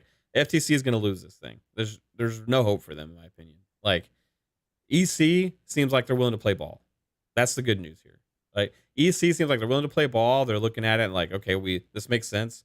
We're starting to agree more with like the remedies and concessions, and they're playing things kind of how like as hard as you should, right? For the most part, the CMA is a wild card because they're just like trying to be John Wayne over there or something. I don't know, like and like no nonsense, nothing. No, we're not gonna allow anything and shit. And they say there's no appeals. There's no way to get around our final decision. You know, this like crazy stuff. You know, there is an appeals process, but they pretty much look over it themselves. And there's another group that has procedural concerns and stuff like this. But like I feel like this deal's so huge, even if the CMA like said no, if they win in the FTC, they win with the EC. Some people are saying the CMA, if the CMA says no, it's dead. Microsoft's going to back out. I say they're not going to let one regulatory body in the entire world shut down a $70 billion acquisition. I feel like they're going to keep finding a way to try and find. Probably the hardest one to get passed. Yes, 100%. Just because they're more isolated, whereas like the EU, like they have multiple representatives from multiple countries, so you're less likely to get a bias there. Whereas like the UK is just one single group of people. Yeah, I don't know. And so that's why I think it's like, isn't that too much power for like one country's regulatory body to have to potentially shut down a deal for an entire corporation that's $70 billion when the rest of the world is okay with? And if they say no, then there's no way to sue them or have any major recourse against that. Is there like a major flaw with that process there? It seems like to me, it's like literally you have like every other regulatory body either lose in court or say yes or agree to concessions. Then what you do is you just raise your middle finger up and you just release the shit there anyway. That's what they said that they might do. And in that case, what would happen is they would sue Microsoft, right? And that's what I've seen from some people out there potentially, is they just do it anyway and then have that battle, right? And then at the end of the day, Microsoft may, if they lose that, they would be like, you have to pay $1 billion fine. They're like, okay, we're going to make that up in like fucking 3 months. Yeah. It's crazy.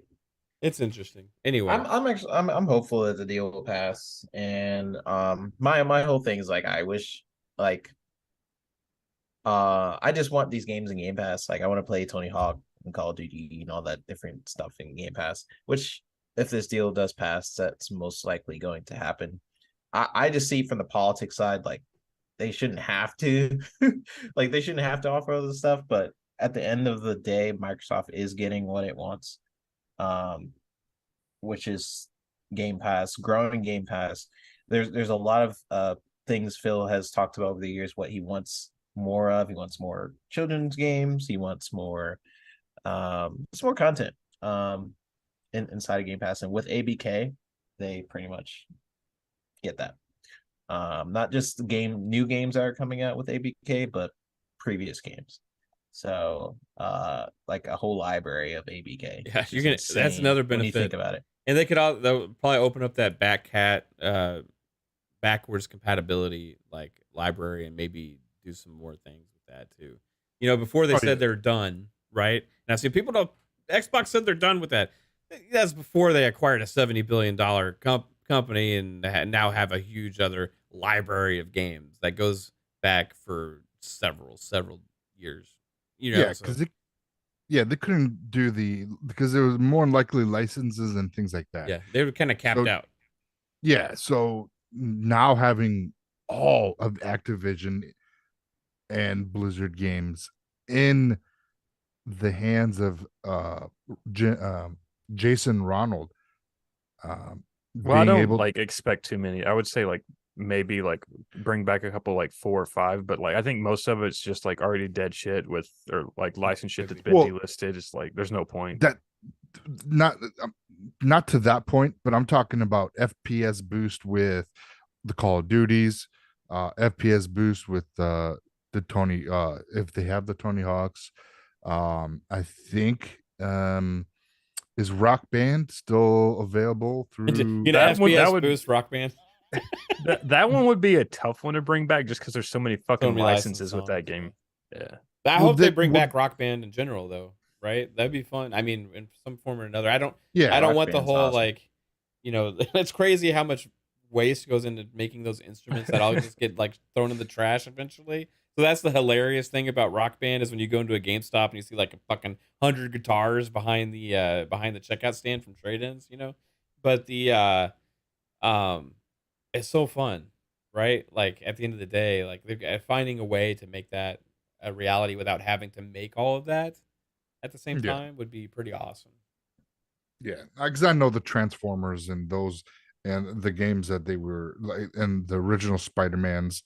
I don't know, maybe they can work out a deal with Spider-Man with LucasArts. I mean, it's not on they're like, hey, what can we FPS can we bring this on? They could be like, yeah, well, if you guys want to, and then that'll be freaking hilarious. Spider-Man's on Xbox now.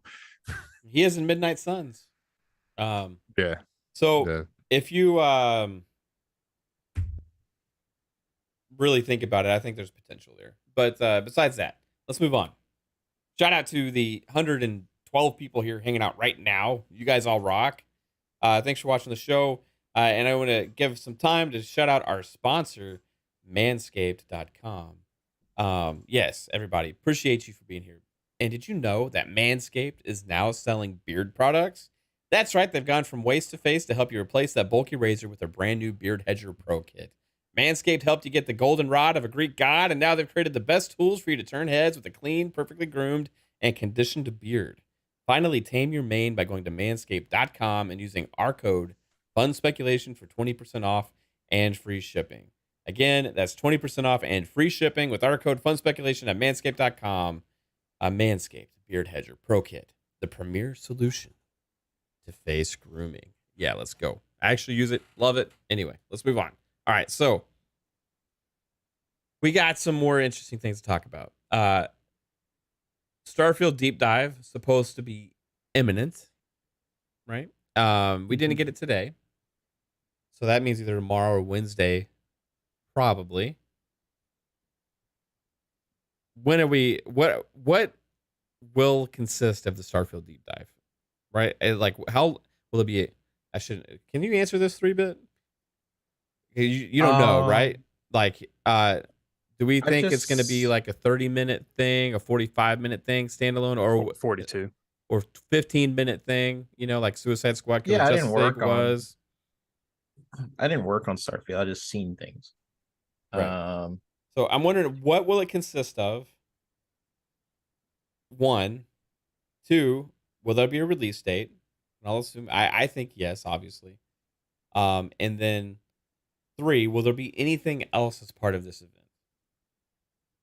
I think my guesstimate is we definitely get a release date at the showcase, right? They're not going to do a showcase without having a release date. I think it'll be shortly after the show, like maybe a week or 2 after the show. When at like towards the end, they were like, hey, and it's out in a week from now, or maybe even a week or 2. So you think after the show's over, the release date will be like within 2 weeks of the show? Yeah, at least 2 weeks, maybe even shorter. That's my guess. I don't think they'll do have a showcase and be like it'll be out in 3 months or 2. Like I don't see them doing that. That's just my guess. Well, there was some kind of info on next. Skulls Did Day tweeted out a photo from GameStop employee where they got a new placeholder for an Xbox game. It just says placeholder $70. It just popped up today in GameStop system. So if we start seeing like little driplets of info, like, oh, a Starfield keychain just happened to ship to GameStop, and it's a good sign for the Marchers, because I still think it's we'll get an announcement soon for the showcase. Hype up the announcement, hype up the showcase for it, and then in the showcase you'll have Starfield release not that long after the showcase. Heck, Todd is so crazy, I could see him being like, and it's available now, but I don't think they'll do a ghost drop. I think he wants to, but he'll probably do like a week or two. Give some people some time. And we talked about like the stock a little bit, I think in the last episode, where right now there's not a lot of Xboxes in stock. So I feel like they are sort of stocking up with the Starfield bundle. And we've seen some leaks of the box, right? So we know it's in production. So I'm wondering when that's gonna happen, but all of that stuff is gonna happen hand in hand. It's gonna be like Xbox Starfield bundle available. I guess I would track like how they did the Halo Infinite Xbox to sort of see how they marketed that. I want to kind of like research that a little bit, but they'll probably release the Starfield Xbox, do the showcase. Starfield's available in a week or 2 weeks from now, and they'll release at the end of the show. That's what I think. 30-minute show, maybe an hour. It's a deep dive, so probably an hour to an hour show. So we'll see. We'll see. Right on. My guess is 42 minutes. Just random. 42. Just to say something different. It's like, screw you. It's 42 minutes. What about you? What about? Yeah, go ahead. I was gonna say Todd's gonna come out on stage and be like, "You play as Steven. He's a survivor. He just survived this disaster. You're seeking a new ship." And he finds a ship and he takes off. Oh, look at all the stars. It's Starfield. You can go to any of these planets. Why don't we head to one now? We're going to travel to Alpha Centauri. That's exactly how it's going to go down. Oh, we go to one now, and it's going to show the process and everything.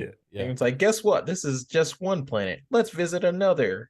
And it like zooms out like, whoa, this is another and one then of it's our like, locations. You can travel to 1,000 of these planets. But wait, it's just not all empty planets. We have NPCs on these planets to give you quests and take you to even more planets. Let's go do a quest now. Let's land on a planet and pick one up. That's exactly how it's gonna go, bro. Yeah, I feel like I would say maybe like 30 minutes of Starfield, right?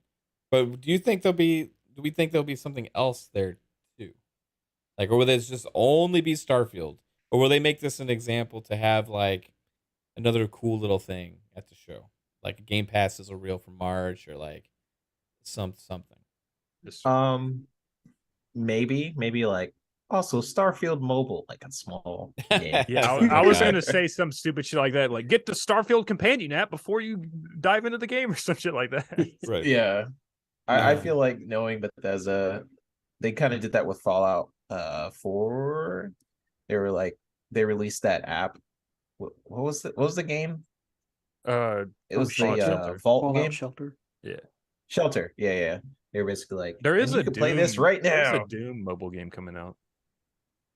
That is true. Yeah.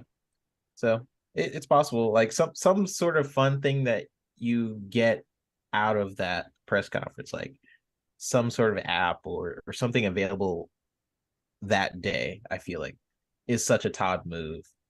Like Starfield isn't available to a week or two from now, but guess what? You can play the Starfield mobile game. You can play the Starfield character generator. You know, if they do anything, they might be like, if you pre-order Starfield at GameStop, you get a Redfall beta code or some shit, something like that. Oh, hype up their other game. Yeah, that's a good idea. Could be. Yeah, that would be. I could see that happening. I was thinking you get a Apple Watch or a Fitbit watch face. Oh, that's cool. You know, they have swap it with the special collector's edition. They have the special edition that's like, you know, the Starfield collector, the watch, which looks really cool. What do you think, Fuzz? We get a release date? How long is it? Will there be something else there? I'm thinking we get just Starfield for this one because they got that other Paradox thing, like Yeah. what was it, the 3rd or something The like that? 6th, I think. Or the 6th. Yeah. So they won't have anything else for the Starfield. It'll just be all Starfield, whether it's like custom controller possibly unveiled or maybe a custom console unveiled. But I think it's like maybe a half hour overall, 15 minutes straight of gameplay. And then the announcement that it launches, the 23rd. What if the rumor going around these insiders was that like Xbox to announce a show, right? And everybody assumed it was a deep dive, but it was like this Paradox thing instead, right? Because that happened today, right? Yeah. So it's like, oh, we were wrong. Actually, it wasn't the Starfield thing that they were going to. It just says it's presented by Xbox. Like, I don't. What does that exactly mean? I don't know. Well, because Paradox made didn't they not make Outer Worlds? No, right? no, that wasn't. No, Paradox has been Or like the guys that do like Private City division Skylines and published. Private Division, which is part of Survive 2K. Mars. Paradox. They came out today that said they're going to Stellaris show or off something. the city builder game that they make. I forgot what it's called. City Skylines. Yeah, City Skies. They came out today that said they're going to announce the second one there. I think they make City Skylines, Stellaris, the Genghis Pong game that he was always talking about. I forget what that's called. They just make a bunch of strategy shit. Oh, okay. I thought Jez had said something a year or two ago that there was a project that them and Xbox were working on together. Like a possible survival city game. I can't remember what the name of that project was, but I do remember him saying something about Paradox because that's when I was big into Usually City most of their Skylines shit at the comes time. to Game Pass like a couple months after it launches on Xbox. They'll put it in Game Pass. Yeah. Paradox is pretty tight with Xbox for sure. Yeah. Does Xbox present Thunderful. the Twitch show? Well, they did they a Twitch did a show. Twitch show. That was on. That was their Twitch. show? Yeah, that was their Xbox's own show. They didn't Yeah, do they a show. They for just hired Twitch. Twitch to do it. Yeah. That was terrible. And yeah, it was. So you think they will announce the release date, Fuzz? And the show, how long will the show be, you think? It's just going to be a half hour, 15 minutes of gameplay, 15 minutes We're going of down and like down. some 15 minutes of like going over some of the systems, showing like your starter ship, your starter gear, and your choice of starter planet or something like that type of thing. Right on. What about you, Psycho? Well, it depends on how they actually go about labeling this showcase. If they're going to go doing a Bethesda developer direct, then this way you can show off Ghostwire Tokyo, you can show off Redfall, you can show off Starfield, but leave Starfield for the very end if they go that route. If they're not doing an actual, just if it's a standalone Starfield showcase, then that would probably, like, I would say about 30 minutes, like Fuzzy said, because how they can show about 15 minutes and 15 minutes was the exact length of the last one. Just for context. See, I like if they Show do a lot deep dive, I see them like showing you like a whole fucking quest, like 5 minutes of a whole fucking quest, just like this is what you would do, like this is how you get your ship. Let's take a look at this city that we have on this planet. Let's walk around it a bit, stuff like that. Yeah, they could do that, and but and then talk, like, if they talk about it after the fact,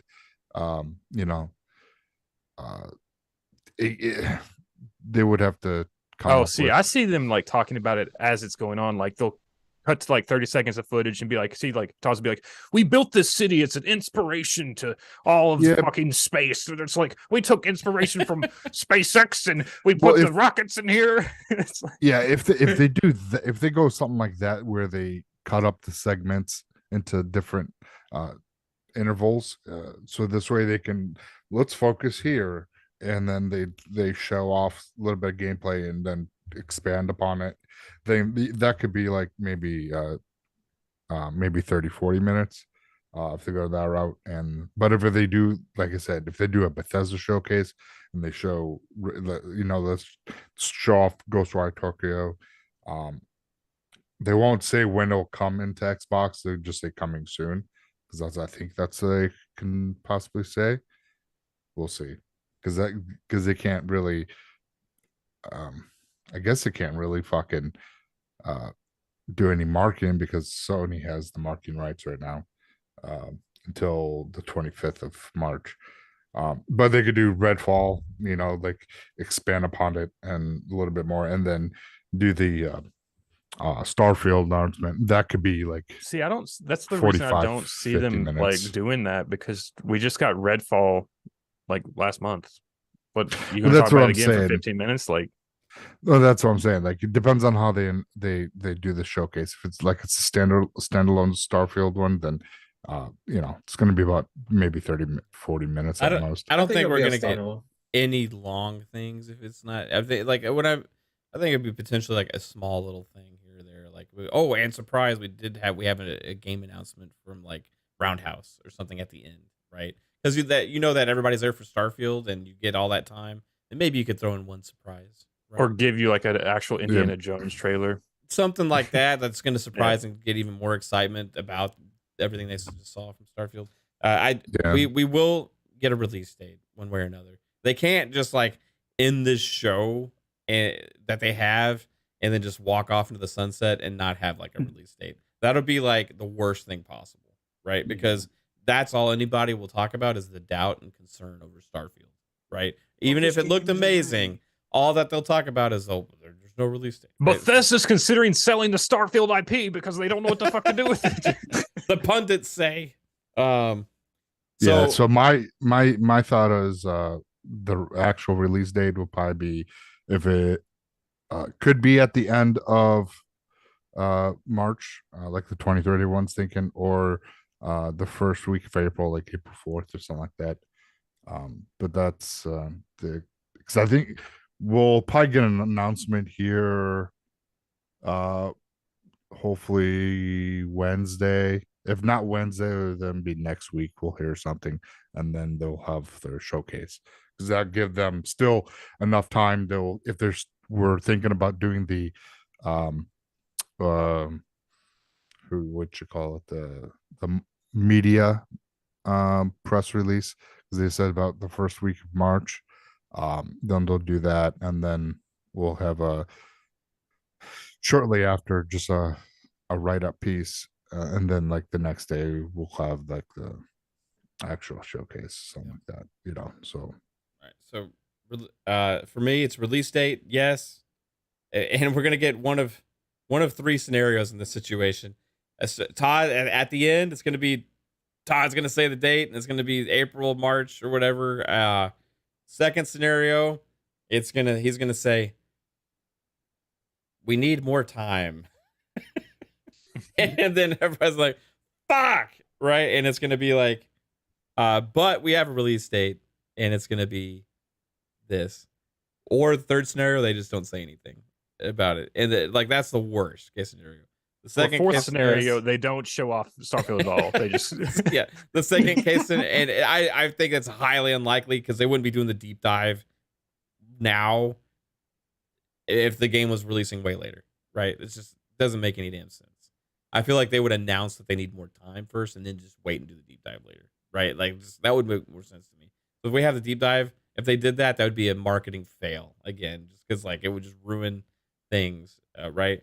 So I think you have that release date. It's going to be April or March, most likely March. I'm still on the March train right now until it's not possible. Let's go, Marchers. If you're a channel member, let me see the Marchers emojis there. And I think it's a longer show, 30, 45 minutes, just pure fucking Starfield bliss. Because they've had other things like that are shorter that just dive into Starfield, like in specific aspects. I mean, the last E3 was fucking 15 minutes of Starfield at the end. Yeah. We barely scratched the surface. Exactly. I think we're gonna get like a long thing with just Starfield, and I'm leaning more towards that 45-minute train here, right? And I think it's gonna drive so much damn hype for this game that all the people that said like it needed 4 months They're gonna like be like, oh, I guess not, because they just fucking blew out the game and looks fucking amazing, right? And then they'll have maybe 2 or 3 weeks of marketing of things, and you know, to get the pre-orders out for the game, stuff like that, and then we'll get Starfield. That would be like the best case scenario, right? That's why I'm guessing that, because that's what I want to happen, right? Like you have this show next week or the next or whatever, maybe later this week, who knows? And then within 2 or 3 weeks, you launch that damn game and kick off this year with big releases and having that the first big tentpole. And then you have Minecraft Legends, then you have Redfall, and then we have our E3 showcase thing, whatever they want to call it at the time, and you set up the table for the second half of the year, and then you talk more about Forza then, because that's the one we all think is getting pushed back, right? Yeah. So looks like it's going to be a good year regardless, but I can't wait for this just Starfield deep dive announcement. First off, like we're so fucking excited for Starfield that we're having hypotheticals over what the Starfield announcement of the deep dive is going to be, not even the fucking game, right? Like, and what's going to be, you know, like it's crazy, the excitement here. But let's move on past that. Shout out to everybody in the chat. Appreciate you. If you like the content, hit the like button, share it out, subscribe to the channel, all that cool stuff. Peeps are talking about frame rate. Is Starfield gonna be 60? Yeah, so this is great leeway, because this is where I was going, right? We had this whole Baldur's Gate 3 situation recently, and there's speculation about what could be causing it. There's people still talking about performance issues on certain games performing poorly on Xbox compared to PlayStation 5, right? Talking about games like Atomic Heart, which is a marketed Xbox games and Game Pass day one, but performance still better on PlayStation. And then you have the Baldur's Gate situation. You know, they had technical issues, so they're not ready to announce that it's coming to Xbox yet or when it's coming to Xbox. Then you have some other things like that. And so the Series S has been thrown out there. They does say it's not just Series S fault. They say something like that. It's something else. Like, but who knows exactly? So it's led to a lot of speculation out there. A lot of talk about dev tools, you know, XDK, it's RDNA 2, you know, feature sets, you know, and stuff like that. Luckily for us, we actually have a developer here down there who's actually worked with, in the gaming industry, he's worked with Ubisoft. He's actually worked with Playground, this guy right here. I'm over here on my screen. Oh yeah, yeah, on my screen you're pointing. Yeah, well, to the audience it'll make sense, right? The 3-bit. So, you know, you have a little bit of a different outlook on some of these things. Now, you're an animator, right? So you don't like dabble in everything, but you also are dabbling in making your own game from scratch, doing all the stuff. So you have experience knowing how to do a little bit of everything with this stuff, right? Making an Affleck game right now. Let's go. So, Mike, what you had a stream earlier, you do your Q&A with 3-bit thing, and congratulations, you have a level of consistency now because you've done something 2 weeks in a row. Yeah, but it wasn't on Wednesday, so that's true. It wasn't on Wednesday, so it's half consistency is there. I got to do it on Wednesday. Yeah. So, my question for you, 3-bit, is now.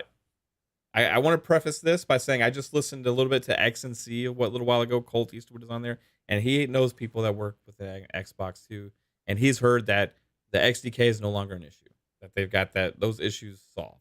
That's what he's heard, right? So that was from Colt, right? Again, grain of salt, whatever. I don't know, but supposedly was issues before. I would assume now that's happy, probably first party right? that he's talking to, though. So they would probably. Yeah. I don't know though. I don't know. So I would have to ask Colt that. But 3-bit going into this, like, where do you see the issue lies, and what is the primary reason that is happening, and is that going to continue to happen? Man, I think it will continue to keep happening. Kind of what Jasper just said, because of the fact that game developers develop for PlayStation first and then Xbox second. It sounds like a simple thing, but it does sort of lead to PlayStation has a different pipeline for development, You also And have to make Xbox has a two different versions pipeline. on Xbox. Yeah, well, when you're making two different versions on Xbox Series X and S, the thing that bothered me the most, I would say, is when people say Series S is holding back the gaming. It's not. But someone did bring up in chat where they were like, "Oh, it's holding back gaming, because of development resources. What developers are willing to put into the Series X and S, and that I kind of agree with. How much are they willing to actually use some of the features that are in the Series X and S? I feel like it's not usually a lot, and that can lead to some problems because what's actually inside of the Series X and S, all these different new next gen features that none of these multi-platform devs are even utilizing. And a lot of those features are optimization stuff, right? So you're having all these features that Series X put in their console, and these devs are like, I don't really want to use it. Or my pipeline doesn't really it'll take too long for me to actually use these features. So it's kind of like a complicated thing. Like, I still think it is the dev kits that people are struggling with. I didn't hear what Colt had to say about that. Yeah, but I'd have to ask to- him to clarify on that. but to me, I was saying on my show earlier, like it reminds me of the PS3 scenario. Like, PS3 was the most powerful platform at its time. The cell processor was abysmal, though. Like, it was so hard to work on the PS3. So developers naturally just started going towards the 360. That's where at I the don't time. think it's a tech issue at all. Like, if they wanted to, they could. I think it's more just so that the fact that it's like the developers have to outweigh the time cost is like, we can make it for PlayStation where our bigger audience is, and we know we're going to get more sales there. So we're going to put most of our focus there. Whereas Xbox That's has two exactly- versions, and we have to put more time into that. So it's like, let's just do that last. And if we get it out in time, we get it out in time. That's exactly what I think it is. Like, I feel like that all these different developers are developing for the PlayStation first. They're putting their resources into the PlayStation because that's where all the players are. And then by the time they get to the Series X and S, they're like, it's not that they're lazy, but it's just like the PS4 to PS5 development was almost exactly the same. Like, there's not much of a learning curve with the PS5. You're just kind of like optimizing for the PS5. You're like, okay, it's pretty similar to PS4. I got this, whatever. Series X is pretty different. The dev kits from the Series X from like Xbox One are different. So it's like you're leaving developers in a position where they're like, oh man, there's a lot of new stuff here. You're basically relearning for a whole new generation. So that leads to another question that I have for you. Now, I was trying to ask you this a little bit in your chat earlier, right? Okay, so all right, a lot of the games we're getting now have been in the works for 4 years, 5 years, 3 years at least, right? 6 years sometimes, or whatever. And these features for RDNA 2, all this talking points and stuff that people have been advertising and talking about how it's going to change things, and Xbox has got this and that Sony doesn't, or whatever. It's been used for bragging rights and all these different scenarios about how Xbox is more powerful, right? And if you can look at just on paper, right, the Xbox Series X smokes a PlayStation 5, right? In every category except for SSD speed, right? So from all those perspectives, right, Series X on paper should just be outperforming the PlayStation. So all the things that you're saying make a lot of sense, because it still takes work because it's two different versions, right? Now, my question is, a lot of these games that have been in development for like 4 years, 3 years, the games that we're getting now, right? When did we get the RDNA 2 full feature sets available and stuff, Charlie's? Was it just like last year sometime?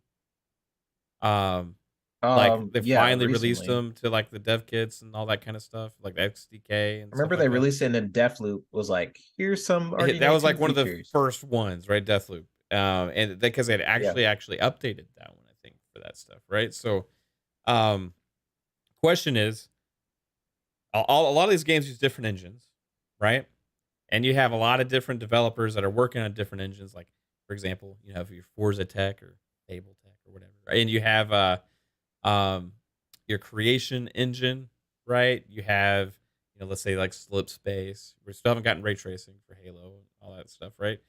You have Unreal, right? Unreal is the one I see most talked about when it comes to RDNA 2 and all that kind of stuff. And Unreal 5, and it has all these extra features within it also, and all these things, right? So I understand that a lot of it is hardware based because, the hardware is capable in the chip or whatever, in the graphics card or whatever it is in the Xbox, right? But PS5 is like the software, it's hardware, right? So but I would think the tools, the methods used from game developers, right, like yourself, have been used to using engines and certain things, right, for so long. And at some point, these new features come out. One thing on multiplats, if one doesn't have it and the other one does, you're less likely to put effort into it. Number one, and using those features, right? So PlayStation not having some of those things actually can affect Xbox, right? Especially when PlayStation's primarily the lead platform. But besides that, does that also put less of a priority on these devs to actually update their processes of making these games to implement these features because they know the PlayStation doesn't have some? Also, like, if you're going and you're 4 years into a game, all of a sudden you got to update all this stuff within your engine to take advantage of that stuff. Is that, I don't know if that's how it works, but like, I understand if you're using a different kind of shaders or whatever now, I would think that's like a development process thing. You know what I mean? And maybe you just can't like switch on the fly. Like, it's not a switch. I would say, like, for Deathloop's case, that game was already done, right? They went and updated it. I know it did it have it for PC, Jasper? Do you know? Like, they had some AMD RDNA 2 features already. It was on PC. FSR 2.1 for Deathloop. Most release. That's where I'm like, I don't think it's like a problem because like most PC games have all PC games really have FSR if they support DLSS, but most games, they already have this technology in it on PC. So I think it's more just like, again, that time issue porting into console and making parity between consoles, whereas like it's a time thing, and if it's worth it for like these companies, and they can't just put ray tracing on the Xbox and not put it on PlayStation, because then it goes back to that stupid thing where you have to make the games the exact fucking same on consoles. But to get back to priorities though as well, what percentage of PCs have those things? FSR is supported on pretty much every graphics card because it's open source, I think. Well, the RDNA 2, the full RDNA 2 feature set. Well, the full RDNA 2 feature set isn't going to be on until like I think it's the 6,600 cards or the 6,000 cards. They're trying to. So all cards, so all games use it. Yeah, FSR is a technology that can work on older consoles or older graphics cards. That's just one. That's just one thing, though. Right? But like the Infinity Cache and the compute cores and stuff like that, that's because it's native hardware on those graphics cards. And I'm not a tech guy, right? So I'm asking questions as somebody trying to understand this, right? Like, I don't know what the fuck Infinity Cache means. Right, I'm just gonna be honest with you. I like the sound of it. It sounds like I just get infinite money. It's a way to infinite cash. Let's go. Right, it's a way to transfer memory and like hold more memory and transfer it faster. Yeah, so you can make your games run faster. Right, that makes sense. Things like that. Like I don't know. And machine learning is RDNA 2, all that stuff. I understand that. Machine learning's RDNA 3. But basically, what I'm getting at is it a development software and creation tools issue? With Xbox, or is it also more than it is a hardware issue? Well, go ahead. No, I was sorry. I was just going to say a lot of the developers, if they don't have these RDNA features like variable rate shading, if they don't have what the fuck's it called? If they don't have mesh shaders and sample feedback, if they don't have these tools implemented in their engine, you're not going to see them implemented into the game. They have to go in and write code to be able to implement them because they're not a software-based tool set. So to like sample feedback, that helps to increase memory allocation for the game. So when you don't see, so instead of loading the entire game instantly with memory, what you don't see is pretty much turned off. So that memory is now allocated to other aspects that you are visually seeing. And that's one of the things that helps with, especially the Series S, with it has a smaller memory pool that will help. Chargasm just said the BC pack. Yeah, so it helps. So it's one of those things that it's up to the developers to implement into their engines. So Which Sony has their own implementation, right? Like Sony has Kraken, so they have like their version of RDNA. It's not full RDNA 2, but they have like their own solutions to. Well, Kraken like, is SSD Vulkan. storage, not memory storage. Vulkan is. Did they have Vulkan? Is that the shoot? Okay. Yeah, Kraken is just like the velocity architecture for Xbox. That's what Kraken is for Sony. So Xbox has velocity. Mav, to answer Mav's question, because I don't know if we answer it kind of has to be intertwined with the development of the game, which is why I say it's not going to be in multi-platform games, because I don't know how much. It's like the same problem that I said with the SSD of the PlayStation 5. Like the PlayStation 5 has all this power in this SSD that not a lot of games can even utilize, because if you just put it on the PS5, it's not going to go anywhere else.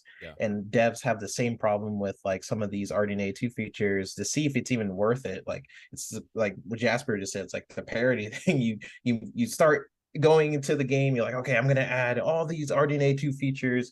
I'm going to do with my development pipeline, and then you can't use half the features on the PS5. You're like, well, I just spent all this development time.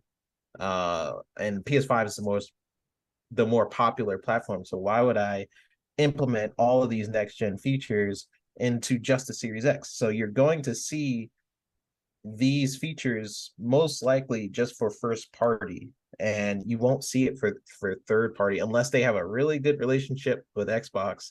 And also until Xbox is like makes it really easy for some of these devs, like where it is almost like a flick of the switch. Right now it is not. It's pretty hard to implement without like almost recoding your game, even if you finish it.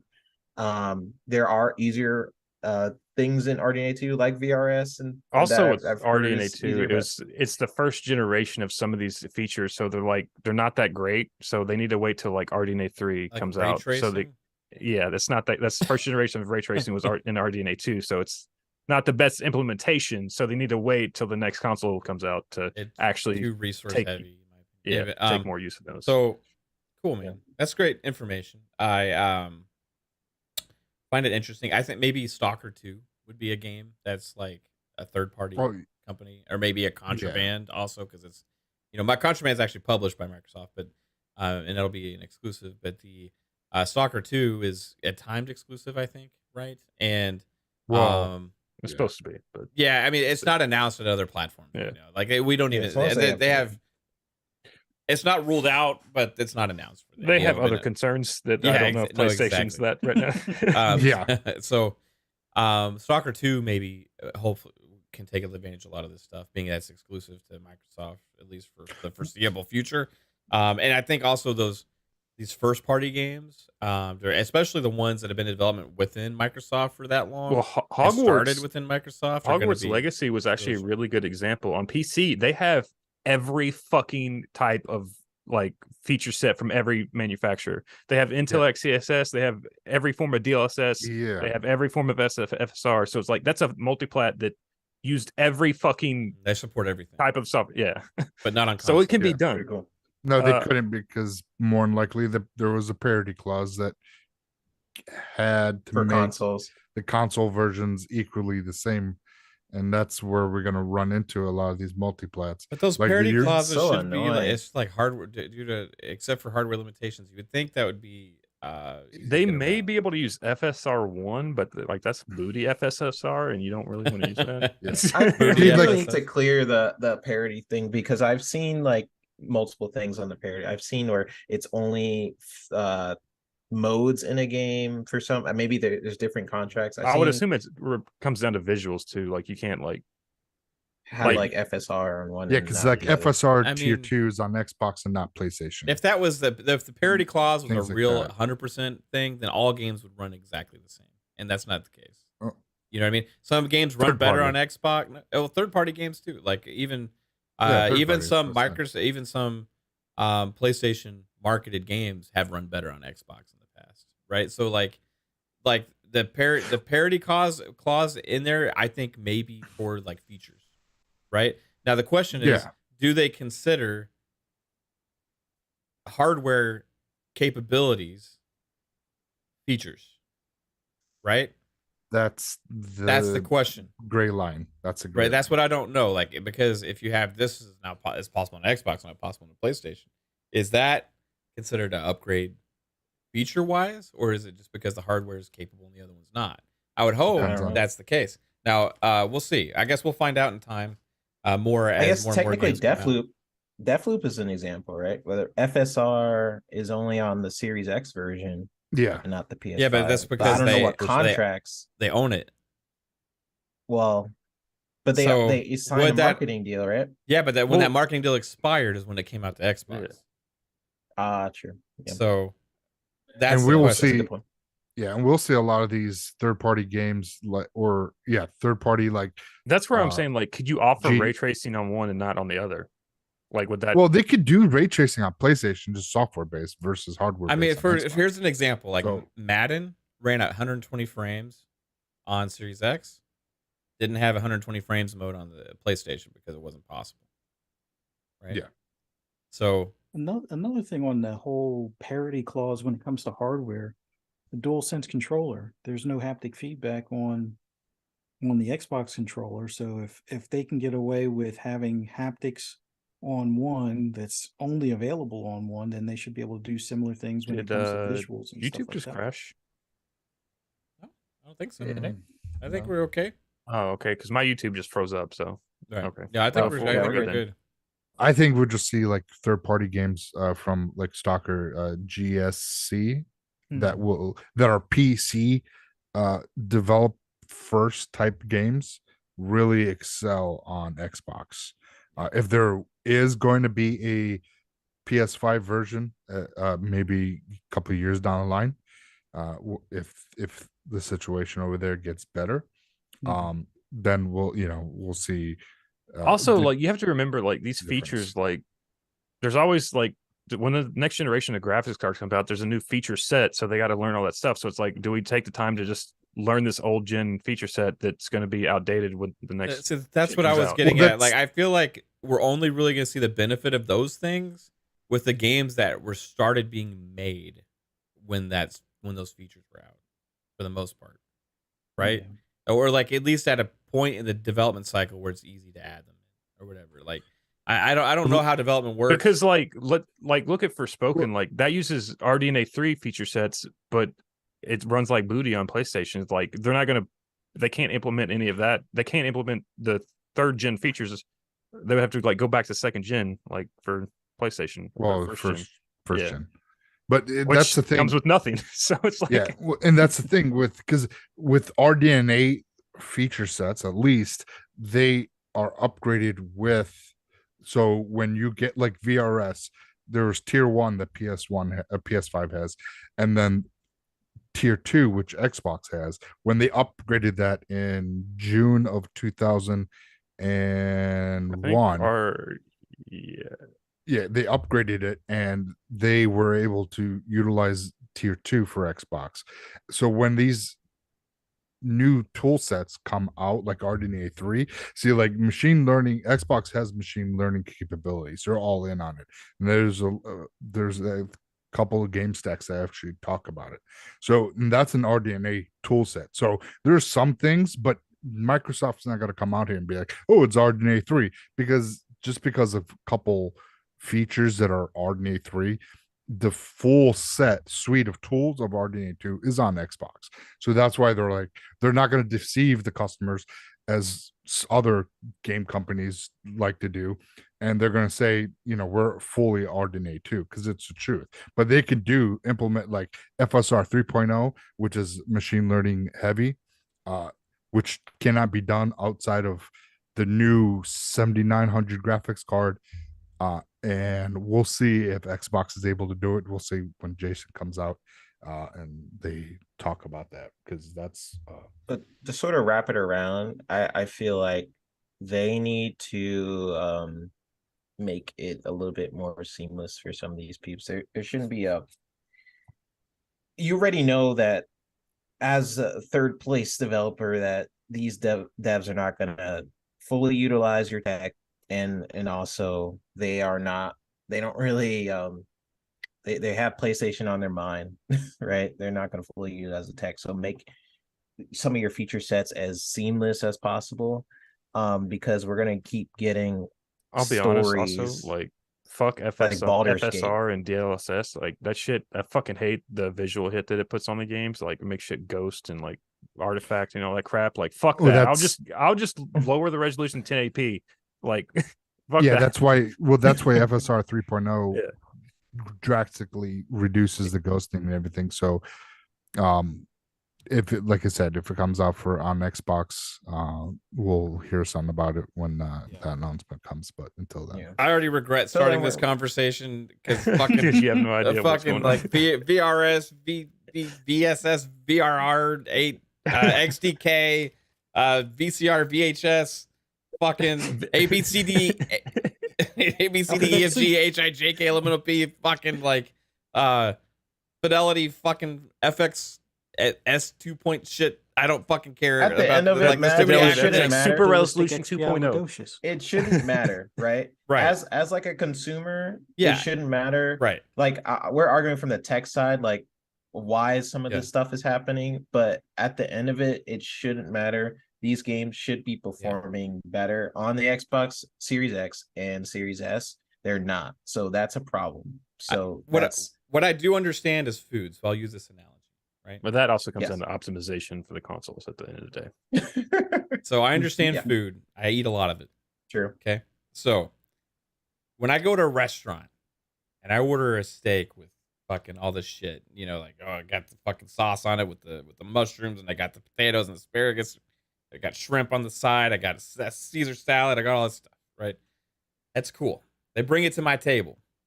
Fucking, okay, I paid this premium price for this amazing meal. Fucking scarf this shit down. Oh, it's so good. I love it. Right?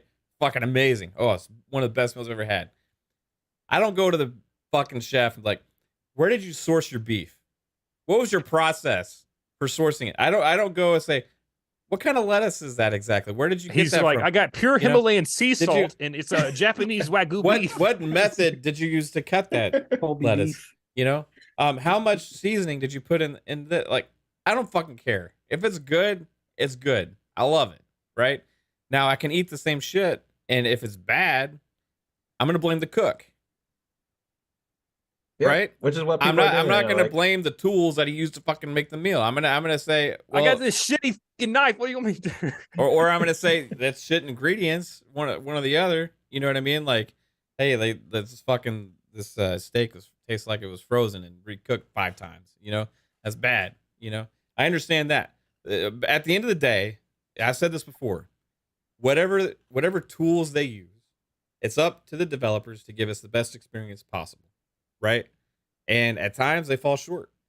And I'm not gonna go and blame fucking this tool, that tool, whatever tool. I'm not gonna blame the fucking knife that the chef used to make my steak. I'm gonna go blame the chef, because guess what? I paid you for the food, right? If I'm a consumer, I pay $70 for a game. I want an optimized experience, right? And if I go to PlayStation's restaurant and their meal's better than mine, and they're using and butter it's knives, the same price, I'm pissed off about it. And I'll say, what the fuck's up, chef? Do better, right? So I'm just going to say, devs, you got to like start caring a little bit more. And this goes to the publishers, maybe because of release dates and priorities of when you're coming out with these games and all this kind of stuff. And, you know, like, well, we're going to do PlayStation first, all this stuff. Treat your customers with more respect and make sure they're getting the best experience possible, no matter what, please. Like, because at the end of the day, I don't care how you make it. Forza Horizon 5 had beautiful reflections. Didn't have ray tracing. I didn't care. It had reflections in it.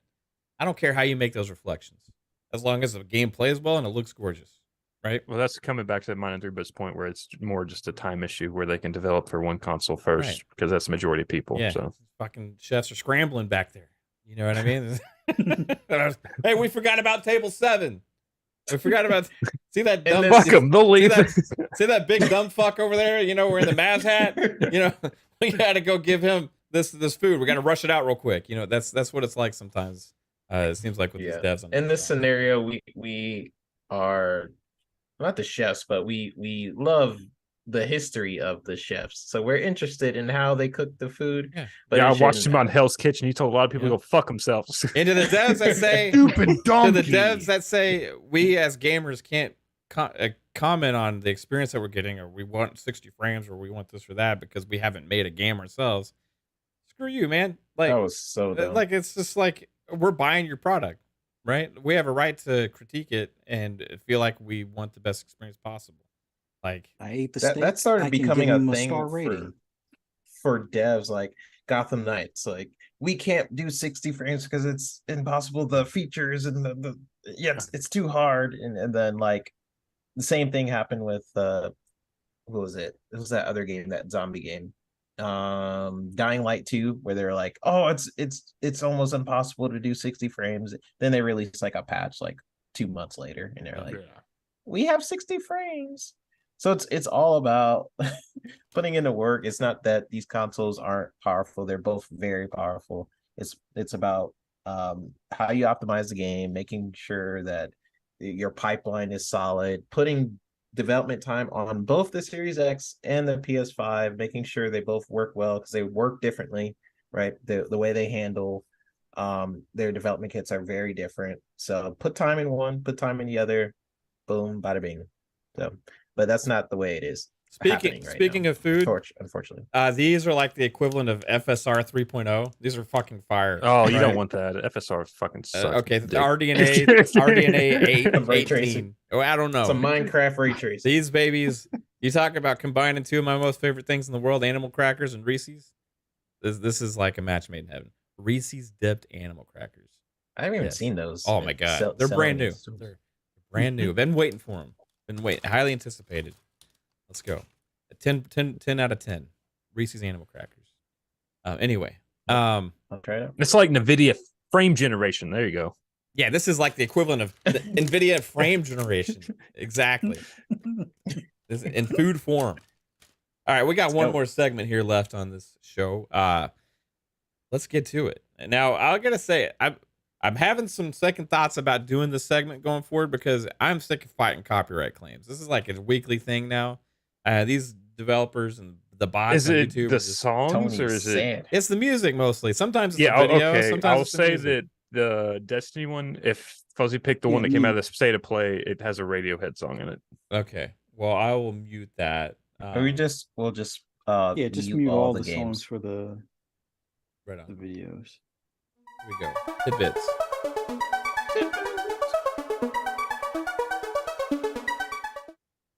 And this is Tidbits, a segment here on Fun Speculation Podcast, FSP, where we look ahead at the games releasing for the week ahead. There's not a long list this week, so this one should not take that long, but we got some good ones in here. Starting off, let's go ahead and touch on this baby. Talking about Destiny Lightfall is releasing this week. I know Jasper's really excited for it. I'm going to mute this sucker. Getting back on the crack. Getting back on that crack. Crack attack. This is Destiny 2 Lightfall. It's releasing for $50 on PS4, PS5, Xbox One XS, Stadia, and PC. Tomorrow at lunchtime. Everything Eastern. but the Switch because, yeah, right. one day, maybe one day it's possible. Looks pretty good, man. I gotta say, it's had me intrigued. Potentially dive back into Destiny, but again, there's that thing. It's $50 for an expansion. Kind of. How long is the story in this thing? I was playing Witch Queen last night, which I haven't played, and I had to level up some extra stuff, so maybe like 6 hours. Like, so did you feel like it was worth it if you had to pay $50 for that? probably not. Do you get to play the story of this without paying $50? What I don't know, because they were giving Witch Queen away for free, like over the weekend. You could play it for free, so I don't know. I don't understand how Destiny works with their updates and expansions, right? Because I've been out of it for so long. This will probably be like at least one planet. Yeah, their new planet is Neptune. They're adding a raid, which I'm not going to do because I don't have a Sweaty Fire team. There's a couple new. There's a new dungeon. They have something called a dungeon now. I haven't really looked into that, what that is, but that's been out for a while. No new multiplayer content. They said that there's no PvP content. So Destiny 2 support ends next year.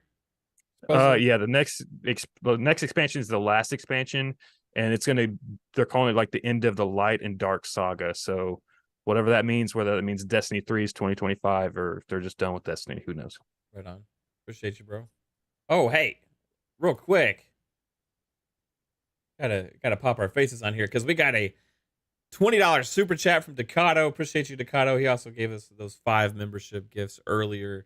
$20 super chat from Ducato says, Tony, tidbits. Yeah, this is Tony Grasso's favorite segment. Absolutely. All right, let's get back to it here. We got another game coming up. This one's called Scars Above. And this is releasing. I thought about picking this up, but I got Destiny instead. So yeah, right on. This is $30. Or sorry, $40, $39.99, and it is on everything again but the Switch. So if you're a Switch owner, sorry, but your console, if you want to call it that, is not capable of playing a lot of video games. So it gets left out. Scars Above. This one I can probably play the music, right? Sure. What kind of Tomb Raider is this? That did look like Lara Croft, didn't it? Yeah, it does look like more. Did the Metahedron bring us here? Metahedron. Since the dawn of humankind, our species has What is this on? toward the sky. Everything but Switch. Whether we were truly alone. Oh, understandable. Did y'all notice last 6 week months ago, we got after our Xbox Ultimate where we talked about MK12 getting announced? Let's do this. That 3-bit the next day posted MK12 as if it was brand new news in the chat, forgetting that we'd even had a whole huge discussion about Mortal Kombat 12 getting announced the day before. Thought that was funny. Just as you are. I wanted to post it. To make it home, you must uncover the secrets of this place and face its dangers. So AJH said this is janky as fuck. Oh my god. Yeah, it looks like Lara Croft meets Mass Effect. Yeah, I mean, I was just gonna play it for the story because the story seemed kind of interesting, but yeah, I wasn't necessarily going in for the gameplay, expecting the best. It's also a $40 game, so. For inside every plant and Yeah, I'm not creature expecting hides like the key to your power. huge AAA There's the budget. brain. The Looks interesting, seems though. to be generating an The name of the reminds game me is of, Scars fluid. Above, Ray. So if I take a sample, I might be able to replicate the Is that process. demo available for everybody? Returnal. Like, where's the demo at? Tools are your weapons. Is it on Reminds me of Xbox? Returnal. Each one that you create will help you defend. It's janky. They'll probably have a demo on PC and Xbox. Your Remember, you cunning gotta will pay for defeat your demos on enemies. PlayStation. I didn't even know there was a demo after this, to be honest. It looks like it's trying to be like a God of War / type game a little It bit. really reminds me of Returnal, but like, I don't know. Shoot the blisters! Shoot the blisters! Now's my chance. Props to this team. I'm assuming is really small for adding all this stuff in there. Did y'all I don't see know. the video? There's a clip of a deer walking around that got into a fight with another deer. Oh, and yeah. it's fucking got another deer's head hanging off of its antlers because it like won the fight. Yeah. So it's just like stuck, and it's like got a fucking another deer head in its face. That looked like something that deer that you're fighting would be capable of. Anyway. This is actually a Embracer group. It's made by PlayOn and published by Prime Matter. Prime Matter. I think PlayOn's Embracer, isn't it? Maybe not. I don't know. They own you get a 50-50 chance of being right. Next up, everybody, we got a game called Leap. Leap is $29.99. Yeah, they are.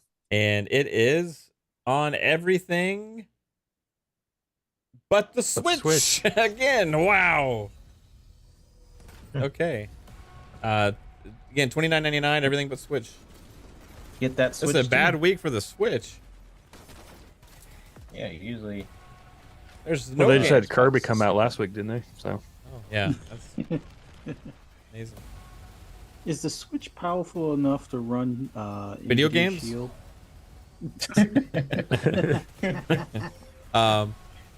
You have to downgrade it like crazy. I don't know. Possible. The NVIDIA Shield maybe, but they removed Shield from. Like they don't even removed it from their. Yeah, they don't support Shield anymore. Whatever. Hmm. You know, I say like games are scalable and everything. Like the Switch, you have to like really. You have to really. You gotta stretch scale it that. down. Yeah. You So really get you it. have to hit the 8-bit button or 16-bit button. They're gonna start painting with watercolors to fucking make the games and use pictures, frames. You know, like I admire ID Tech for making Doom playable on the Switch. I can't even imagine. This next one is a Game Pass game, day one. This is a Bandai Namco. Doom's a pretty easy game to run anyway. It's $60. PS4, PS5, Xbox One X and S, and PC. Again, Game Pass day one. $60. Wolong Fallen Dynasty. This is a big release this week. This is the big one. A lot of people are looking forward to Wolong. Are you going back to Dungeons? I'm gonna go back to the Steam one, so I'll do it last. Yeah.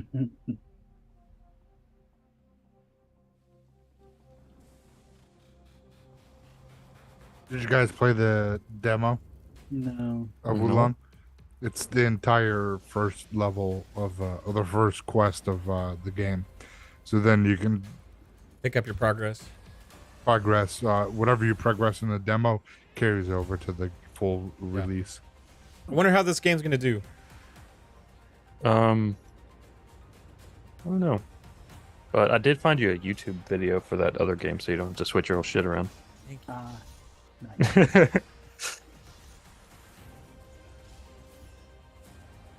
Nice. How'd you like the gameplay? Psycho.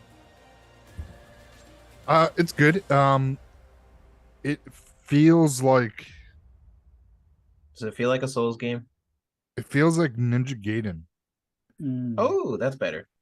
and I love Ninja Gaiden. I can't get into the Souls franchise. I've tried so many times. Yeah, well, 'cause Ninja Gaiden was pretty much a Souls game if you really look at it back in the day. Like, Oh, yeah, had it the was- same style, really. it was Like the mean, gameplay. Mario Bros is pretty much a Soul style game too, because you got hit by one fucking Goomba and you're dead. So And everything responds. You're right.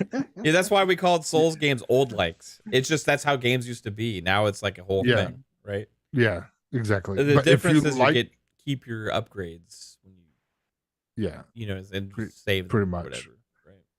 but if you like Ninja Gaiden, then you'll love Wulong. I actually beat Ninja Gaiden So- 1 and 3.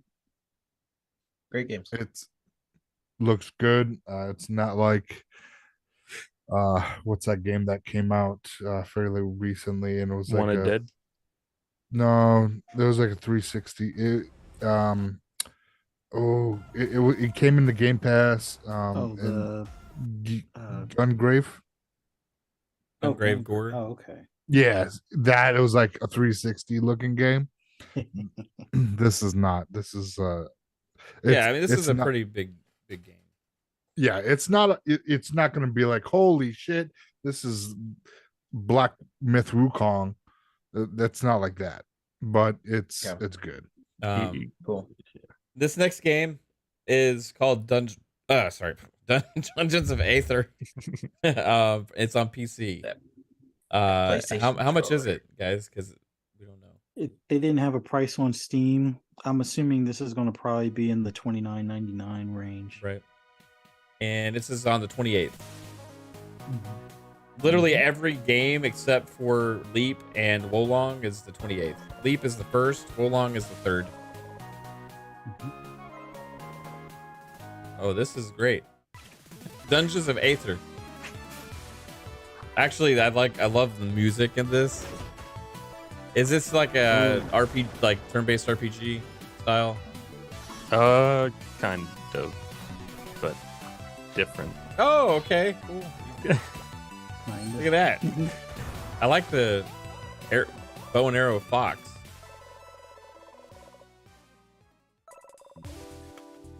This is a throwback.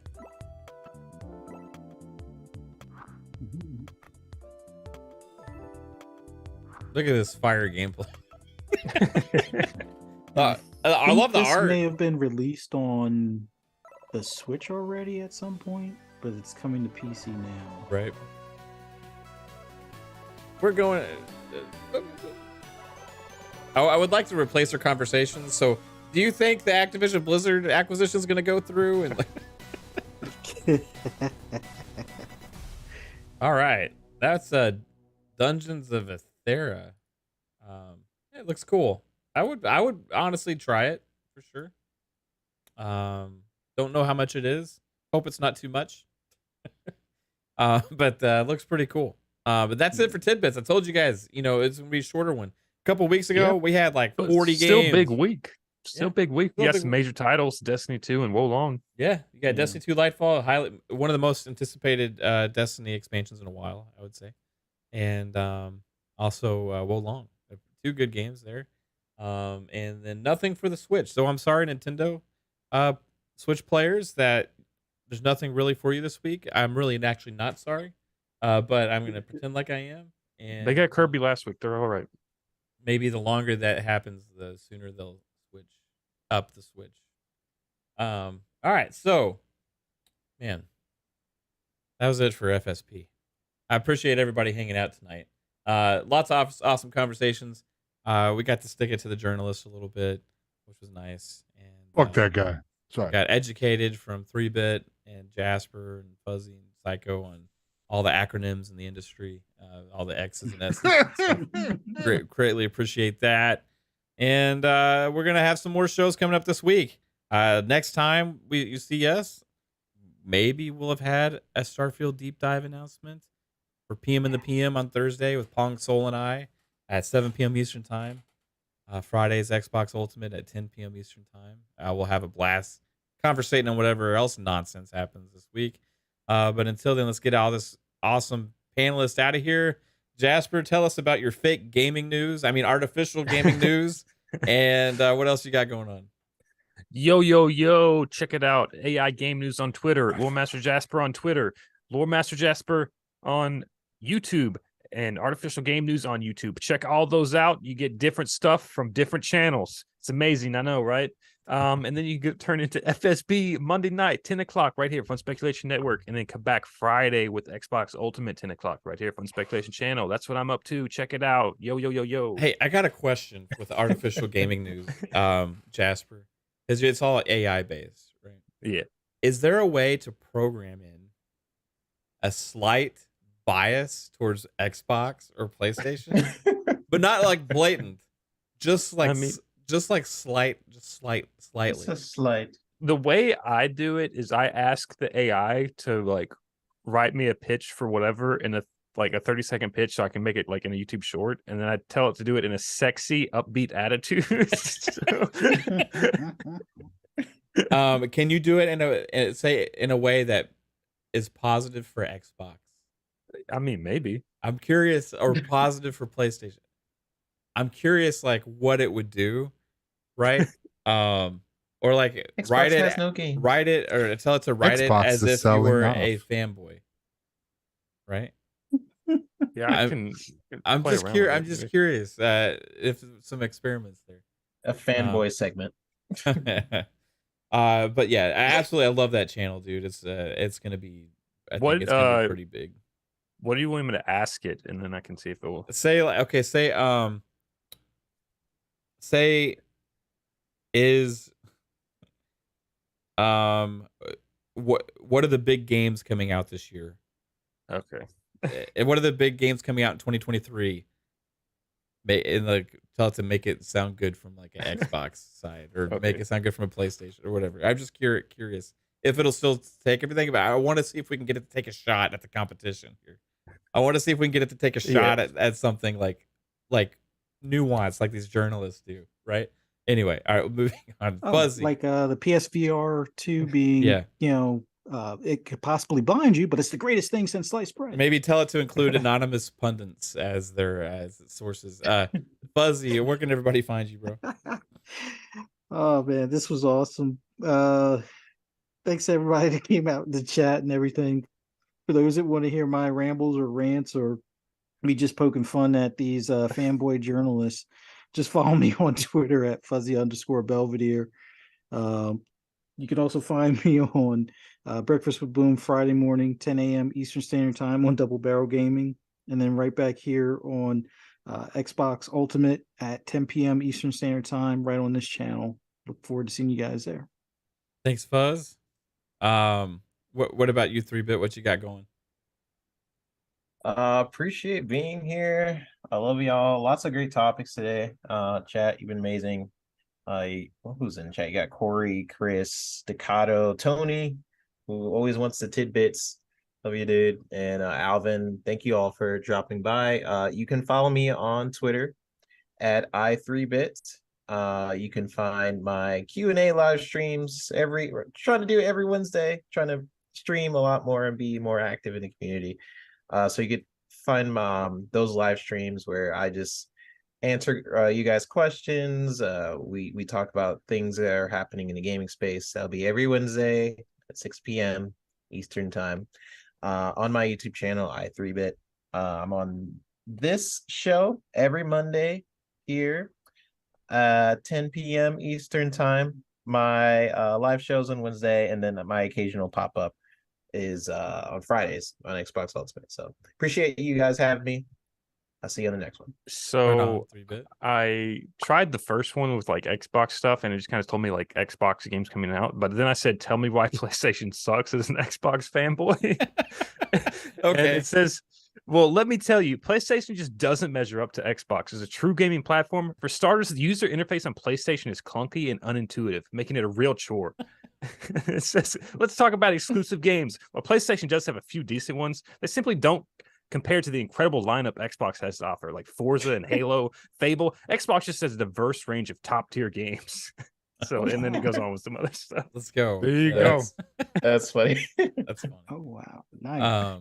AI fanboys, yeah. We'll have to invite. I wonder if we could figure out a way to actually invite Luna on the show sometime, Jasper. That would be great. Like you sit there and like type stuff or say, yeah, that'd be interesting. Yeah. Psycho, what do you got going on, bro? First, I want to say thanks for being on the show, and 3-Bit, Fuzzy, Jasper, Mev. It's always a pleasure being alongside y'all doing this. And chat, always great conversations. Thanks for stopping out. You guys are why we do it. So thank you. And you can find me everywhere on social media. Psychonauts 8. You can find me here Mondays at 10 o'clock and Friday, Xbox Ultimate, where we talk about everything Xbox and go left and have fun, hang out, talk with the boys and sometimes girls. Depends, if someone's wife comes on the show. And yeah. Mav, where can people find you? Here all the time. Like I said earlier, the shows. Check out Twitter, Fun Speculation, to find out when we go live. Hit the notification bell to find out when we go live. Appreciate each and every one of you for hanging out tonight. You rock. Have a fucking great night. Peace out. Bye. Bye.